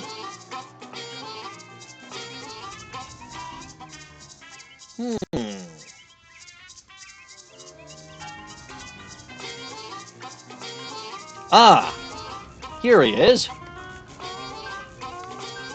It's that oboe hobo from the park. Talk to him. Well, hey there, friend. How's life treating you? Oh, I'm doing all right. Say, I never got your name. Oh, I'm Obi. Pleased to meet you. Likewise, Obi. I'm Margaret. How's the camp? Well, it's fine, but most of the fellows here have got all kinds of stories about their travels, and it occurs to me that maybe I ain't done enough of that. Feeling a wanderlust?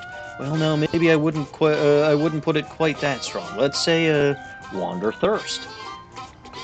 You want to tag along with me?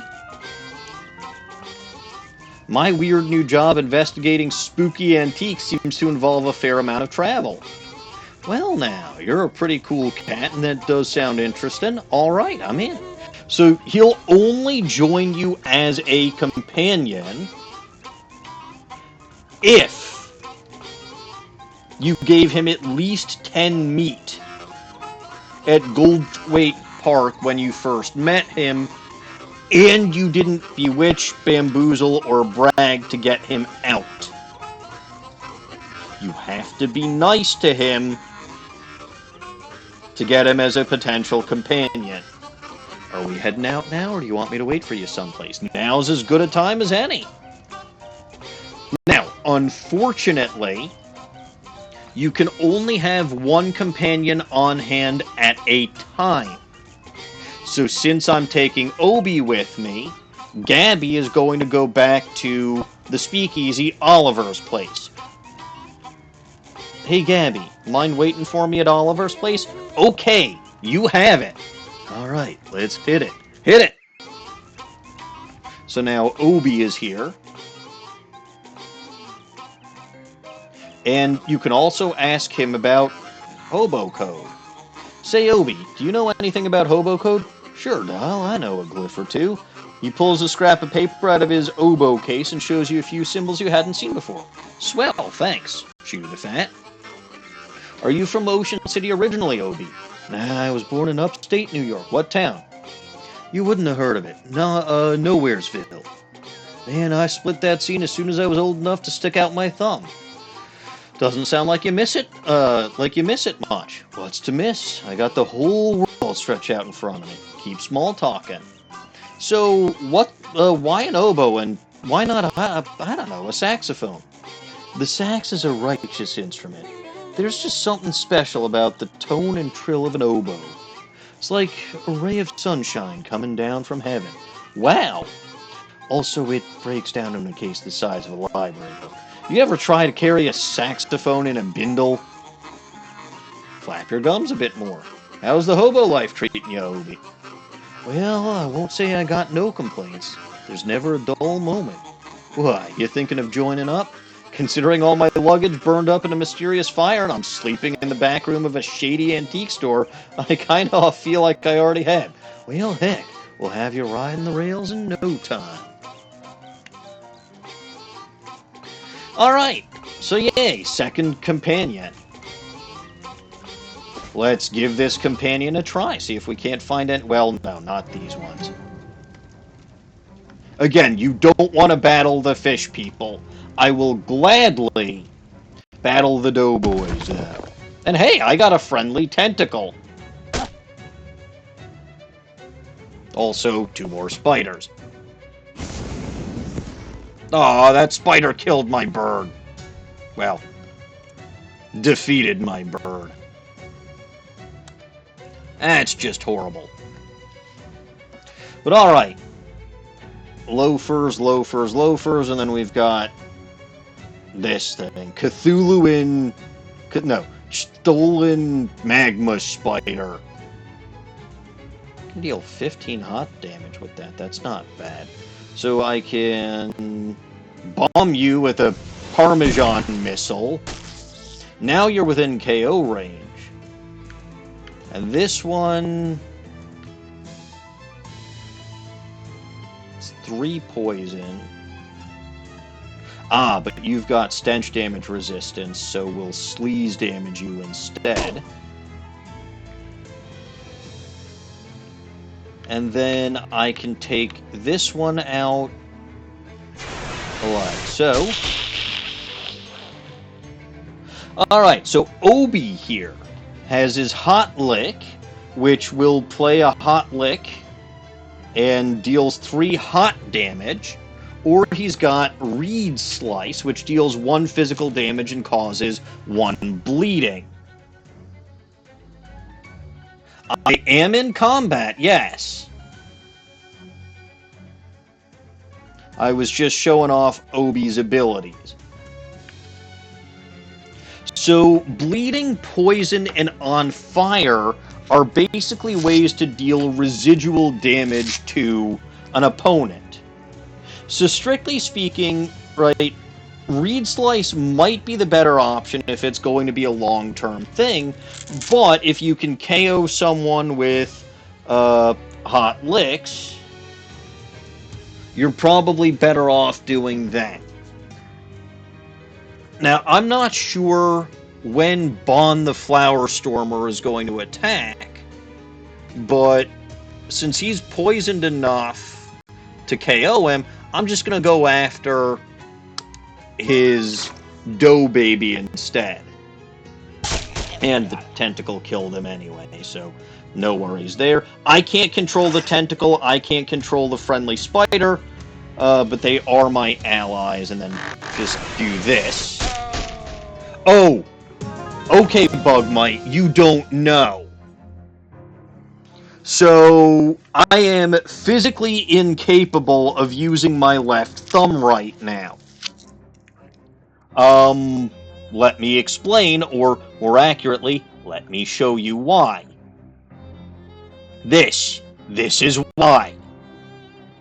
Some idiot has had, what is it called? De Quervain's tendinitis in his left wrist since February, and only went to the doctor about it in mid-June, because he's a fucking moron. So they gave me this brace, and I am supposed to wear it for basically the whole frickin' day. Not even take it off when I go to sleep. I can basically only take it off for cleaning, so for like hygiene purposes. Guess what? I'm left-handed, so this is miserable. But also really, really, really fucking funny.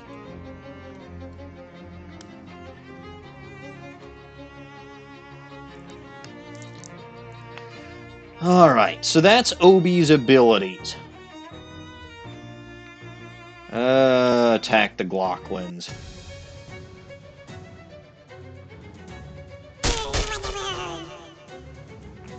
Two more spiders, hooray.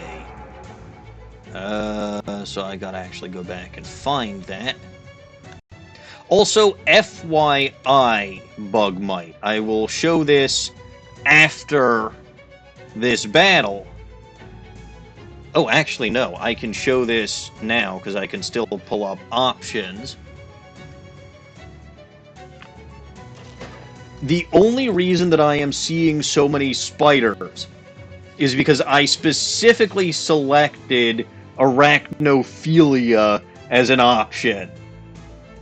So, combat, outside of the prologue, will have a friendly spider on my side, and then one of a few varieties of spiders on the enemy's side. So in this case, it's a young venomous spider. It's been that Cthulhan magma spider, the wetlands barking spider, and then whatever that Arctic spider was. And then I think there's one more that we haven't seen yet. That's a poison variety.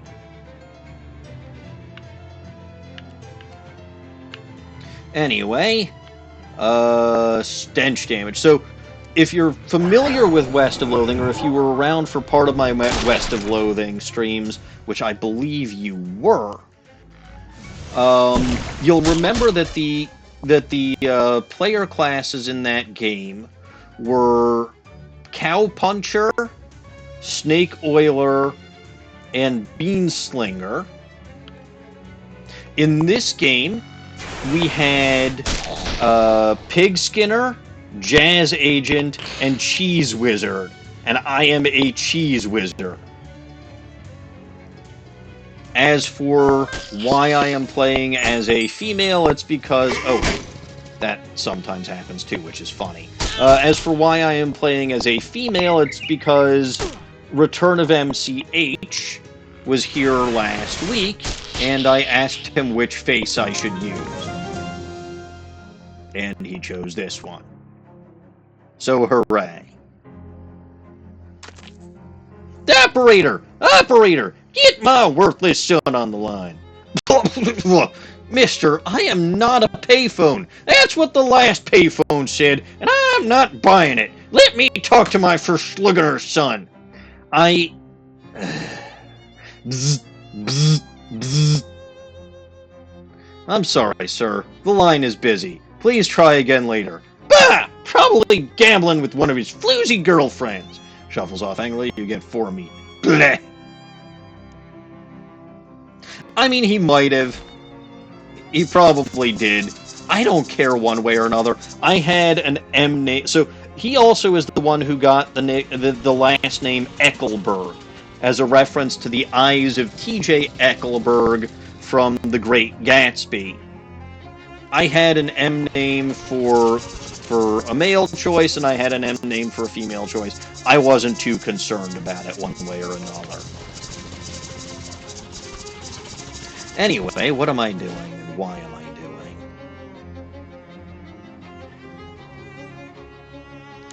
We'll roam around with Obi a bit. Aha!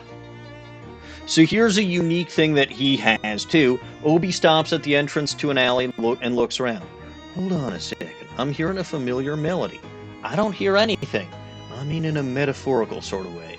Something I'm right on the edge of remembering. Taps one foot in thought for a moment, and then his eyes brighten and he snaps his fingers. Climbing onto some trash bins, he pulls down a box that is wedged behind some drain pipes. Ha! What a thing to forget. Come to Papa, baby. What's that? Okay. He opens the box, revealing some smaller boxes and some tin cans. Genuine Cola Wars rations, pork and beans, hardtack bread, whole can of cola syrup, and some carbonation tablets. You were in the war? Nope, I can carry a tune, but my feet are flat. Plus, I got conscientious objector status on account of being a pepper. This stuff is army surplus I stashed away against leaner times. You aren't planning on eating that, are you? The beans and bread, no. This syrup, though, this stuff don't go bad. It goes good. He pulls out a church key and punches a hole in the can. Nice hiss. And takes a swig. His eyes go wide. Whoo-hoo! Now that's what I'm talking about. His max HP increases by 5. I'll take your word for it. Aha! You turn a street corner and duck behind a mailbox just in time to avoid being spotted by 3 Tin Lizzies, who are either squatting on a stoop or stooping on a squat. Eavesdrop on them. I'm bored. When's the last time we had a good rumble? Ages. We got a non-aggression pact with the Doughboys. Big Liz wouldn't like it if we messed that up. What about the Glocklins? Want to fight some of them? You're too weird. Can't understand what she's saying. Lean in. You lean in, careful not to be discovered. What? I can't hear you. I can't hear you with that helmet on. Are you eating something under there? Sandwich. Give them what they want, which is a fight, or leave quietly. I don't want to fight the Tin Lizzies. Managed to sneak away without the Tin Lizzies noticing. I've done this already. Oh good, mailbox been tipped over by some vandals. Again, don't fight the fish people. Frosty Flakes from a public urinal, of course. I was hoping that the Tin Lizzies would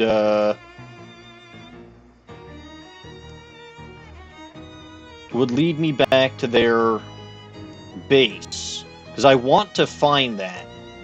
Ah, here's another thing that you can do with Obi. Right? Obi stops and calls your attention to a small park the two of you are walking past. Look, there's a fair number of folks out today. Are we in a hurry? I guess not. Why? He pulls his oboe out of its case and drops 2 meat in his hat and hands it to you. I'm thinking it's a crying shame to waste such an opportunity. An opportunity to sell me your hat? Anyway, you got it backwards. I'm supposed to pay you. Are you jiving me? Yeah, just kidding. Girl, you are a babe who is frequently difficult to read. You pass the hat while Obi belts out some tunes. Until you split the take afterwards, so you gain 15 meat. So Obi over here isn't just good for battle, he's good to collect some meat. Because in this area, and I want to say the third area, he'll do some busking.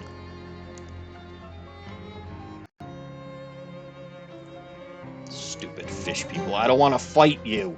I feel like I'm going to accidentally fight you, and I don't want to. Give this guy a match because I happen to have one on me. correct that IRS agent's paperwork because IRS agents suck.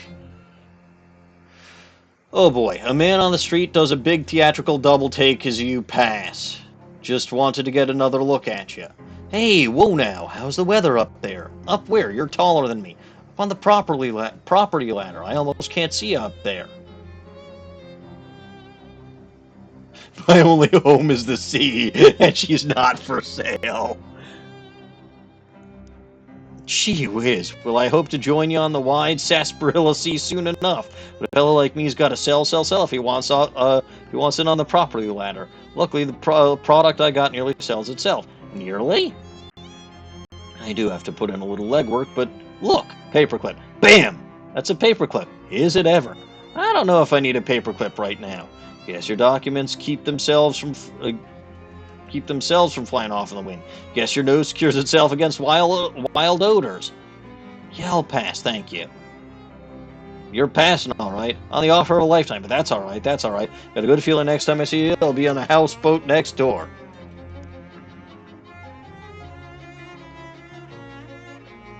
Ah, yes, the Glocklins. Join in the dance! No, attack them.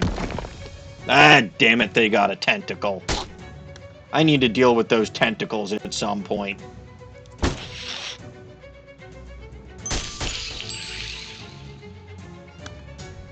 Alright, so there went my spider. Let's see, I can get rid of the Arctic ankle-biting spider, no problem, but it says it can't do what it was planning to do. See, this is why paying attention to what they say it's going to do is helpful, because you don't need to attack something that's not going to actually do anything.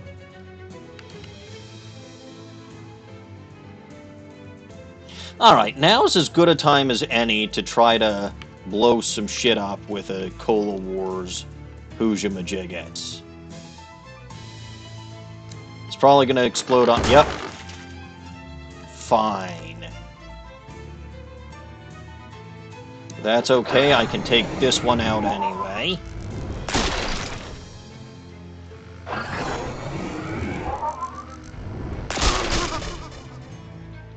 And I can do 15 damage, so 6 physical damage. That one's gonna go anyway. And okay, we're good. So this one is the biggest threat, so we'll deal with that. Can't do anything. Obi. Deal with that guy, please. And that goblin KOs itself. That thing bleeds and splees damage, and I think we're okay.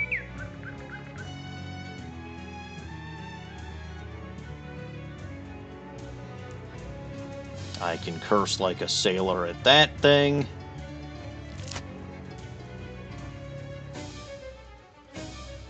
"12 cold damage.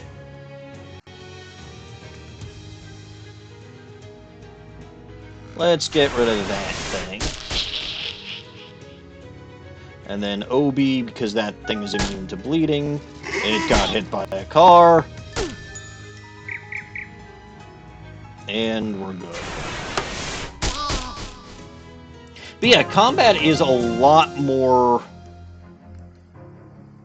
in-depth than it was in West of Loathing. Much more in-depth. Aha! You pass by an alley where two women wearing grease-stained coveralls and welding masks are slouching against a wall sharing a cigarette. They glare at you as you pass. Hey, isn't that the blister that Steel Emily was telling us about? They lower their masks and snap their fingers. The tips of their index fingers spark into white-hot flames. Let's weld her tailpipe shut. Oh, good! These two are planning on welding my asshole shut. Well, I can't let them get away with that.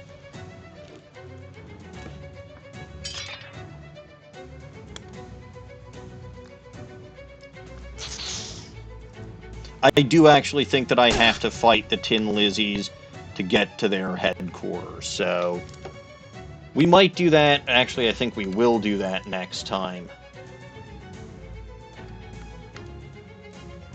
But yeah, you can see that sometimes familiars can do combat damage, right? Butchel the Whirling Wrench will hurl itself at a random member of your party for 1 to 3 physical damage. That's fun. But I can deal with these two. So we've got Steel Dottie the Welder, and we've got Aluminum Dorothy the Welder. So we will not let you set anything on fire, which is very sad, because I understand your inclination to do so, but I'd prefer it not be me.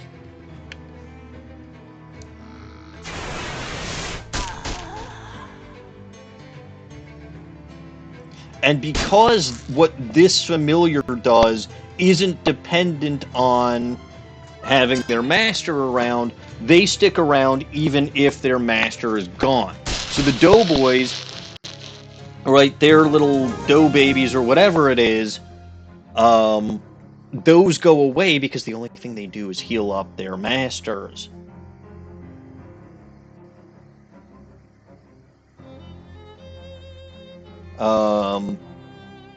So without their masters hanging around, there's no point in them sticking around. Anyway, with this, we have found the location of the Tin Lizzies chop shop. I'm going to save that for later. I want to do that. I absolutely want to do that. But before I do that, I think the last thing, and the only reason I'm going as late as I'm going is because I started an hour late.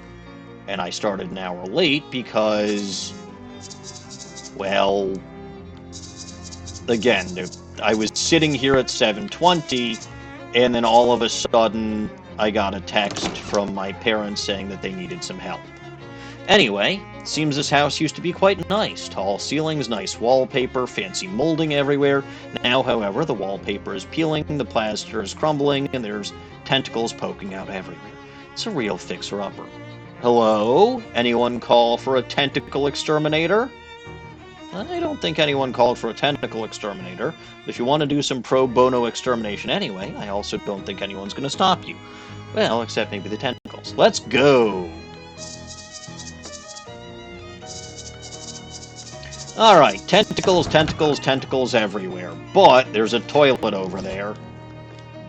And like I said, for some reason, I don't get it either, but for some reason, with toilets in particular, if you want to fish in it, you have to have the fishing rod equipped. Other things, you don't have to do that. Anyway, I got a toilet ring. Your hook comes back with a tiny ring on it. What does that do? You know what? Actually, I don't even remember what ring I had equipped. Oh yeah, white hot ring. It's not like I actually ever set anything on fire. I'll go back to my barbecue tongs. But I can still flush the toilet. This old toilet is old and damaged, but it appears to be still functional. Flush for 15 XP. Yes, you still gain XP from flushing toilets. Sink is a cracked bowl and a grubby tap. Investigate the friendship ring, which is nice. See, I don't have the fishing rod equipped here. But I can still fish in the tub.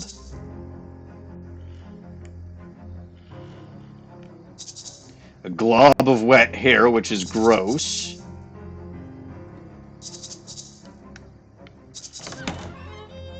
Also to be expected. If you had insectology, you'd be able to get some materials from these roaches. This stove is remarkably clean on the outside. Check on the inside. Ah, yes, all the filth is on the inside. That makes sense, I guess. And we can fight some tentacles in here. These tentacles must have been in the mood for a snack. Give them an attack instead. Spiders.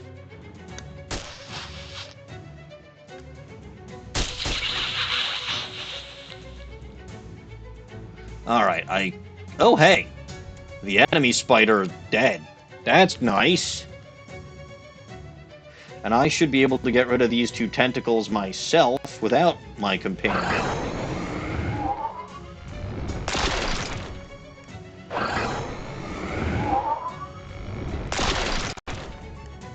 I love it when a plan comes together. Not that I had a plan, but... 15 XP, 13 meat. Hooray! Fish in the sink. Again. Handful of dirty water, continue fishing. Nasty old leftovers, continue fishing. This is just horrible. Fish in a sack, hooray! Oh, caught a fish skeleton. Uh-huh. There's exactly one drawer left intact, spot is all fished out, but junk mail and a match. Refrigerator almost certainly contains horrors beyond your reckoning. Give me them. Nasty old leftovers. Hooray.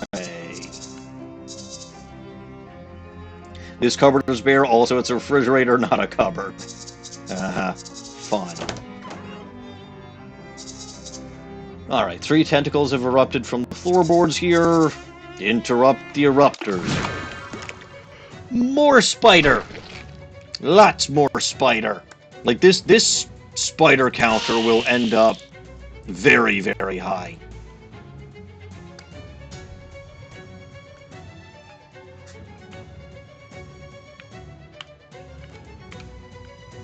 What is this?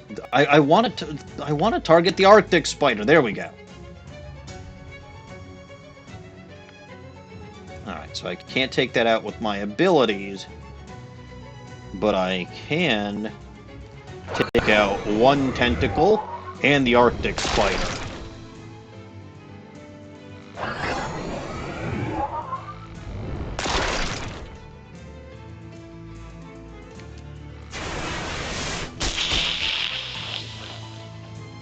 And now Obi can do that.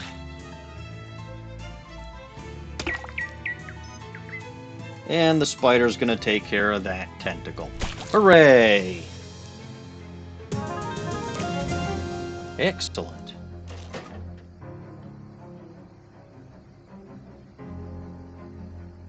I swear there was another option. There was supposed to be something like dramatic finish, where we do silly poses when we... Maybe it's only after I've beaten the game once on a final. This door is locked. Wonderful. Rickety stairs lead up to the second floor. Let's go up.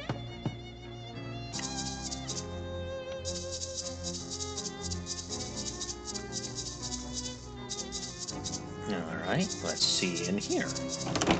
Oh no, more tentacles. Who could have seen this coming? What's in here? A wire coat hanger. You're not sure why anybody would want to wear a coat made of wire, but whatever. So the wire coat hanger basically replaces the needle. There aren't as many locks to pick in this game as there were in West of Loathing, but there's no needle in haystack, so you get the wire coat hanger and you can open a few locks. Even the second story is infested with tentacles. Let's fight them. Again, more spider.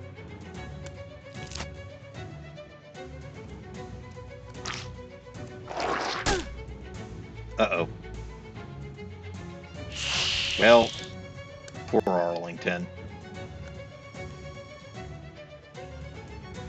Alright. Let's see. Well, I can, again, this is a matter of, well, I can deal 5 stench damage. Well, okay, that one was going to be KO'd basically no matter what happened next turn, but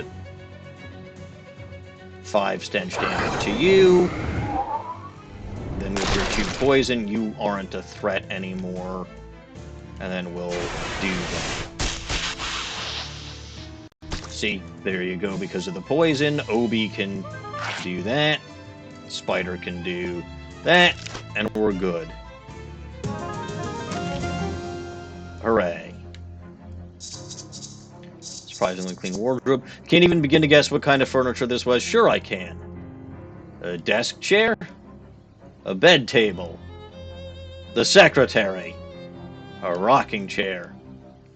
An ottoman. A waterbed? A Berger... Was a Murphy bed? No, I think... I just give up. Check the drawers, jewelry case, tentacle house key. What's in the jewelry case? Amethyst choker and a jagged ring. When you apply bleeding, apply 2 extra. That's nice. +1 muscle for that, but that's an accessory, and I like my reporter's cufflinks better. So that'll let me get into the basement, but I mean, I'm up here already. Door is barred from the other side. If the bar is anything like the rest of the house, though, won't take much to break it. 4 muscle. Thud, thud, crunch. It was a little harder than you expected. Fun. Hardly anything left of whatever this was. This bed must have fallen victim to especially hungry bed bugs. Check the drawers. Creepy locket and an old wallet. +2 spooky armor. The inscription reads, Melinda, my love, but the picture is just a crude drawing of a single eye. Loot the old wallet. 87 meat. Alright. Ironically, this house's backyard looks really nice. Termites have conspired to make it look like this wardrobe had one giant bite taken out of it instead of thousands of tiny ones. And then again, this is where I can make faces at myself and change my expression. But I'm going to just leave it as the wide open eyes because that's just the funniest. So no more tentacles in that room, which was nice. And now I can unlock that. Click, you leave the key in the lock for safekeeping. Head down the stairs. Jeez, it's dark down here. All the fuses are missing. That explains the lights. Stairs back to the main floor. Cellar is way too dark to go any further. Yes, I know you have a flashlight, but you and I both know that flashlights are only good for making dark places visible, not making them any less scary. I see. So I don't have a fuse. I can't continue this until such time as I have a fuse. But you can see that there's something lurking over there.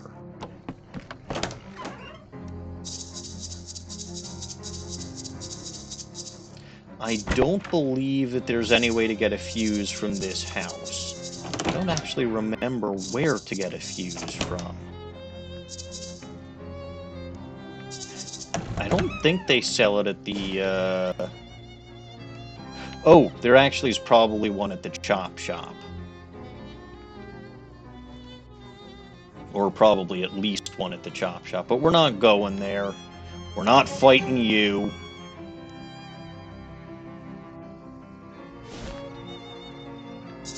I'll check the Cola Wars surplus just in case, but I don't think you've got any fuses. No, just the trench spork. Government-issued sardines. That's just horrible. Alright, well, the last thing that I'm going to do then, I was hoping to be able to deal with the tentacle house today, but I did get one more hat.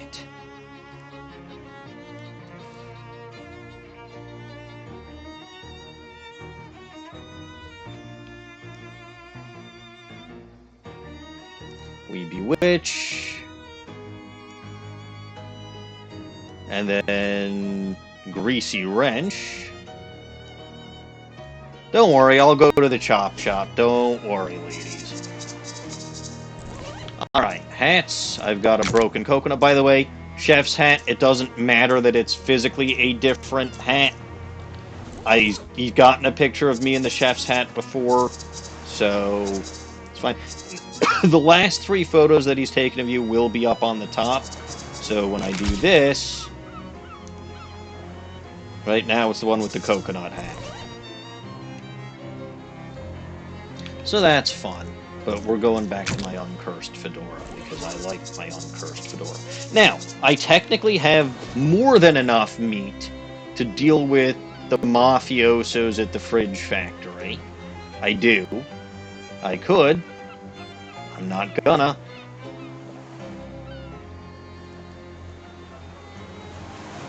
God damn it, so many tentacles! I wanted to finish this, but I couldn't. I'm sure that I'm strong enough. I'm sure of it. Alright, how many of these dubious cola grenades do I even have? Oh, that's a lot of HP.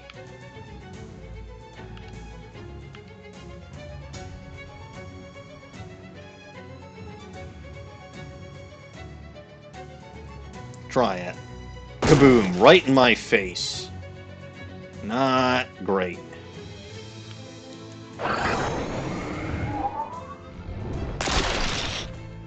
Oh well. I can still make it so that the spider, one of the tentacles, is a goner. Oh, wait a minute. Well, no I can't. But I can at least make sure the spider's a goner.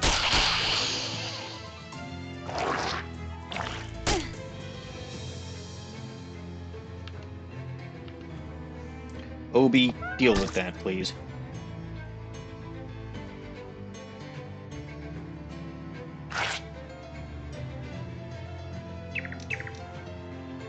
Alright, good.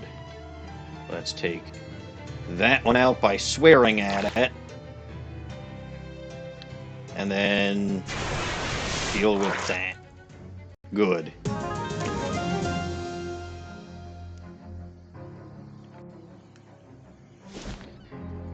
Oh, what do you say, Obi? Obi gives a low whistle and waggles his fingers. Whew, the old digits are getting a workout. You need a break? Heck no, doll. I'm just getting limbered up. Anyone fixing to cut rough with us is going to get a real earful. Obi's moxie increases by 1. So we saw this with Gabby, and we see this with Obi. If your companion is going to have a stat increase, or, you know, is getting to a point, like if you battled enough with them, they'll have some kind of stat increase, and they'll have like a little dialogue box that shows up that says, hey, you know, I want to talk to you. So I suppose I can show off that Obi now has higher stats. So we'll try to get into one more battle before I end for the night. Fight the Glocklins, because Glocklins are hilarious. They really are.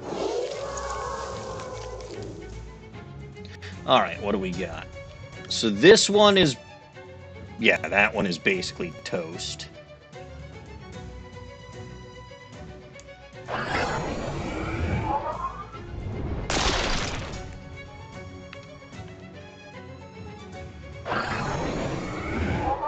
Man, I love my Cheese Wizard abilities. I really do. They're funny.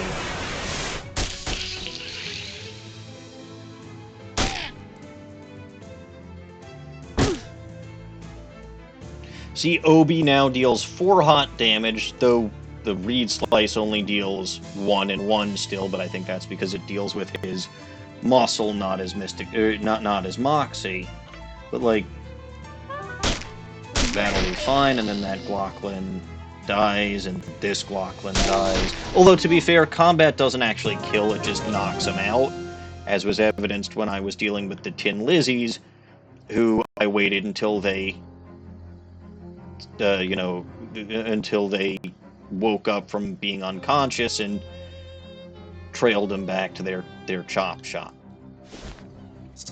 Anyway, any more dates for me to... yeah, I think there actually are more dates for me to look up. No, I've seen that one already. I've seen that one already. Here we go, November 13th, 1922. You find something interesting.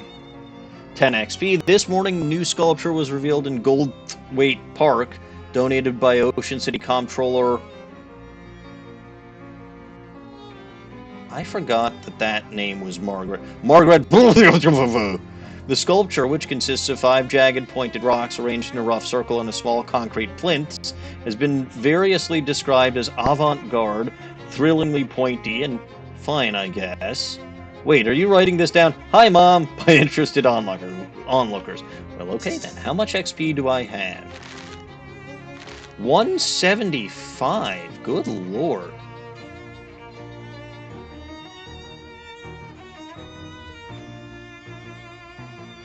Well, for 175, I can get...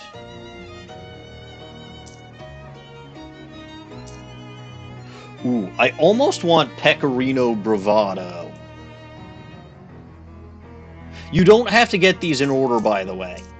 Right? It's just when you have XP, you can get them. So I might save up 20... You know what? 25 XP. I can get 25 XP.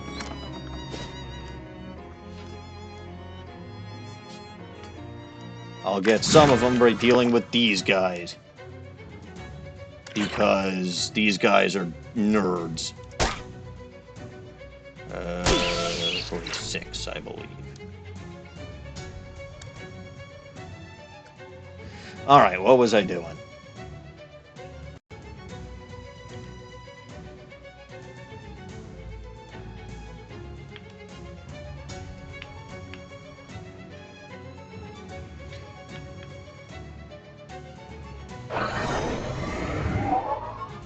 I would probably taken this guy out.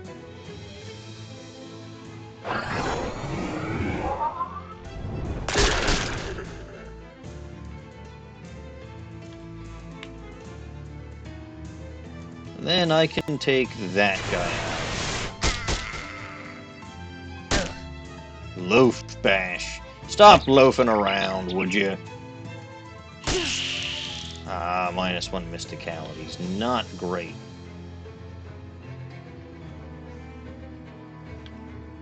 I mean, it doesn't matter, because it's still within my capabilities, but...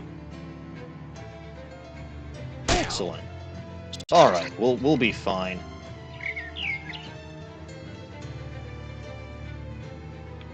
Yeah, I mean, that one should get fainted anyway, or whatever, but... Like, I can just take both of them out. It'll be okay. Only 5 XP. This is horrible. But alright. I haven't challenged him to a bake-off yet. Which is probably my mistake. I should definitively challenge them to a bake-off. I don't think that'll give quite as much XP, but... Oh well.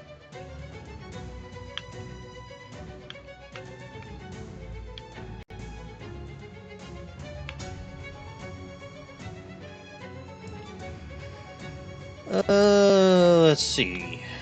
So oh yeah, I actually can deal with this one. Because 1 poison means if he's left with 1 HP, he can't attack anymore.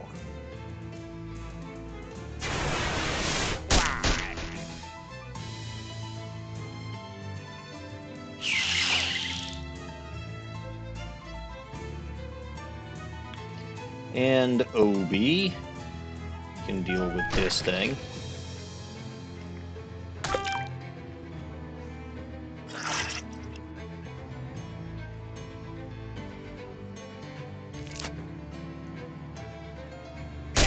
And yep.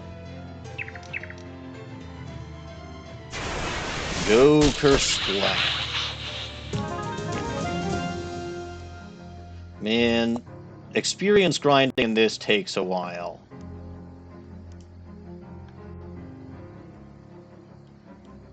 Defend it, 6 XP. I don't even know. Sure, here you go. 5 XP.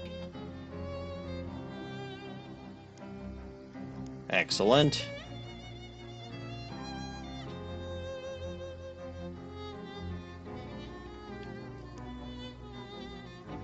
We'll bewitch him again.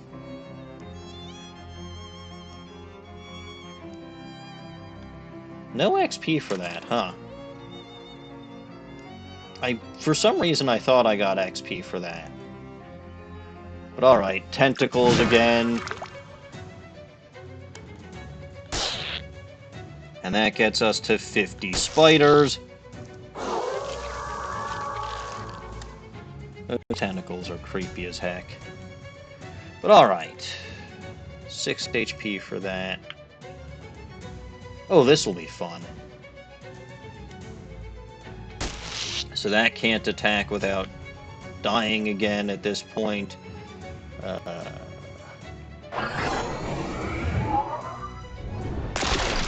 That one will have 1 HP left, and I don't know.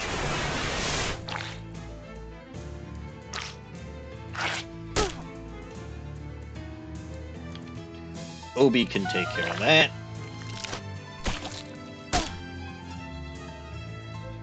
Spider comes along and takes care of that. Barking spider goes goodbye.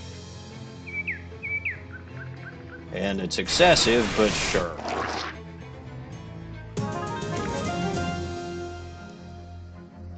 That should be enough. Yep, 201. So we'll do this one, so that I stink like cheese. Alright, good. So I do believe that I'm going to end things off here for today. I know I started late. I ended a little late, so hopefully that makes up for it. But that's going to be what it's going to be. Next week, we will take on the Tin Lizzies and deal with anything and everything that deals with that. Hopefully, hopefully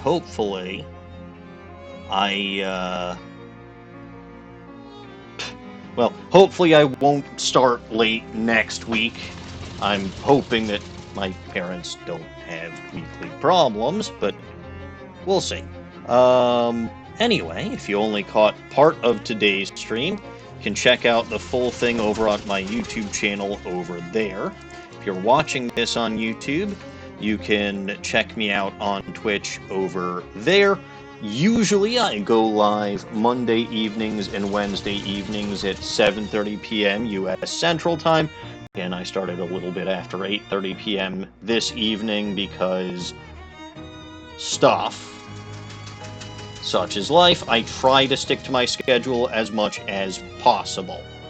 I will say I do find it kind of amusing. So my dad asked me to help with some schlepping, right? With some lifting and with some, specifically like heavy lifting.